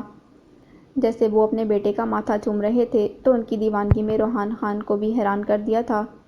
مسرت کے احساس میں گھر کر وہ بابا کے ہاتھ پر اپنا ہاتھ رکھ کر انہیں بھی محبت کا جواب محبت سے دینے لگا تھا۔ کچھ گھنٹوں کے بعد اسے روم میں شفٹ کر دیا گیا تھا اور لمحوں میں اس کا کمرہ پھولوں سے بھر گیا تھا۔ اس کے کولیگز، آفیسرز، فیملی کے سب لوگوں نے کمرے میں اس کی موجودگی کو دل سے خوش آمدید کہا تھا۔ Get well soon Rohan, we all waiting for your wonderful performance, IG Jamal نے اس کا کندھا تھپتھپا کر کہا تو روحان کی آنکھوں میں ہمت اور حوصلے کی روشنیوں نے جگمگاہٹ بھر دی۔ ہاں، یہی وقت ہے جب ہمیں ہر بار نئے حوصلے سے دشمن وقت کا مقابلہ کرنا ہے۔ اسے بتانا ہے کہ اگر وہ ایک روحان پر گولیاں برسائے گا تو 10 روحان اس سے مقابلہ کریں گے۔ پاکستانی جوانوں کی ہمت اور استقامت ہی دراصل دشمن کی شکست ہے۔ آئی ایم سوری، یہ فقرہ وہ دن میں کئی بار خود سے دہراتی تھی، مگر سامنے کہنے کی ہمت بڑی مشکل سے پیدا ہوئی تھی۔ وہ جو دواؤں کے زیر اثر 2 دن سے غنودگی اور نیم غنودگی کی حالت میں تھا، آج اس کی طبیعت کافی بہتر تھی، اسی لیے ڈاکٹر سے کہہ کر اس نے اپنی نیند والی میڈیسن نہیں لی تھی۔ جب سماما ہولے سے اندر آئی، وہ اسے سوتا سمجھ کر اپنے اندر کا غبار نکالنے لگی، اپنی کوتاہیوں اور غلطیوں کو دہرا کر اسے غائبانہ معافی مانگنے لگی تھی، اور وہ پٹ سے آنکھیں کھول کر اسے حواس باختہ کر گیا تھا۔ آنسوؤں سے بھری آنکھیں اور بے تحاشا سرخ ناک کے ساتھ وہ شرمندہ سی سر جھکا گئی تھی۔ اب کیا ہوگا؟ یہ سوالیہ نشان اس کے دماغ کے ساتھ چہرے پر بھی ثبت ہو گیا تھا۔ شاید اس لیے روحان نے اس کا بیڈ پر رکھا ہوا ہاتھ نرمی سے اپنے ہاتھ میں لے لیا تھا۔ سماما نے مزید کچھ کہنا چاہا، مگر روحان نے ہونٹوں پر انگلی رکھ کر اسے چپ کروا دیا۔ ہم نے بہت سا اچھا وقت اپنی انا کی جنگ میں گنوا دیا۔ ماضی کی غلطیوں کو دہرانا نہیں ہے، مگر ان سے سبق ضرور سیکھنا ہے۔ وہ ٹھہر ٹھہر کر بول رہا تھا۔ مجھے محبت کا اظہار کرنا نہیں آتا، مگر مجھے یہ ضرور پتہ ہے کہ میں تمہارے بنا بہت تنہا محسوس کرتا ہوں۔ خود کو تمہاری موجودگی مجھے سکون دیتی ہے، اور جب تم خوف کی بھری آنکھوں سے چوری چوری مجھے دیکھتی ہو تو مجھے بہت پیاری لگتی ہو۔ سماما کے کانوں تک کی لوئیں چلنے لگی تھیں۔ اف، یہ شخص تو خاموش ہی بھلا تھا، اس نے سوچا۔ اور ہاں، ایک اور بات، جس وجہ کے لیے تم مجھ سے اتنا خفا ہو رہی تھیں، میں نے سنجیدگی سے اس پر عمل کرنے کا سوچا ہے۔ وہ حیرت سے اسے دیکھنے لگی۔ یہ کیا ہو گیا ہے روحان کو؟ لگتا ہے چوٹ دماغ پر اثر کر گئی ہے۔ آج سے میرا وعدہ ہے کہ کبھی بھی اظہار کے معاملے میں کنجوسی سے کام نہیں لوں گا، اور جو تم کہو گی وہی کروں گا۔ وہ مکمل تابعداری اور فرمانبرداری سے کہہ رہا تھا، اور سماما سوچ رہی تھی کہ گھر میں موجود تمام پوت کے ان شرارتی میسیجز کا کیا جواب دینے ہیں، جنہوں نے سیل پر میسیجز بھیج بھیج کر اس کا سر کھایا ہوا ہے۔ پھر ٹھیک ہے، تیار ہو تم؟ شریر لہجے میں روحان نے پوچھا تو وہ چونک کر اسے دیکھنے لگی۔ آج رات تم میرے ساتھ کمرے میں گزارو گی نا؟ توبہ ہے روحان! کانوں تک بلش ہو کر وہ مصنوعی خفگی سے اسے دیکھنے لگی، اور وہ دھیرے سے ہنستا ہوا سارے ماحول کو خوشگوار کر گیا تھا۔ The end. So this was the end of دل محبت کا طالب۔ امید کرتی ہوں یہ کہانی آپ کو بہت پسند آئی ہوگی۔ اگر آپ کو یہ کہانی پسند آئی ہے تو پلیز میرے چینل کو سبسکرائب کریں۔ ملتے ہیں ایک نئی ناول کے ساتھ۔ اللہ حافظ۔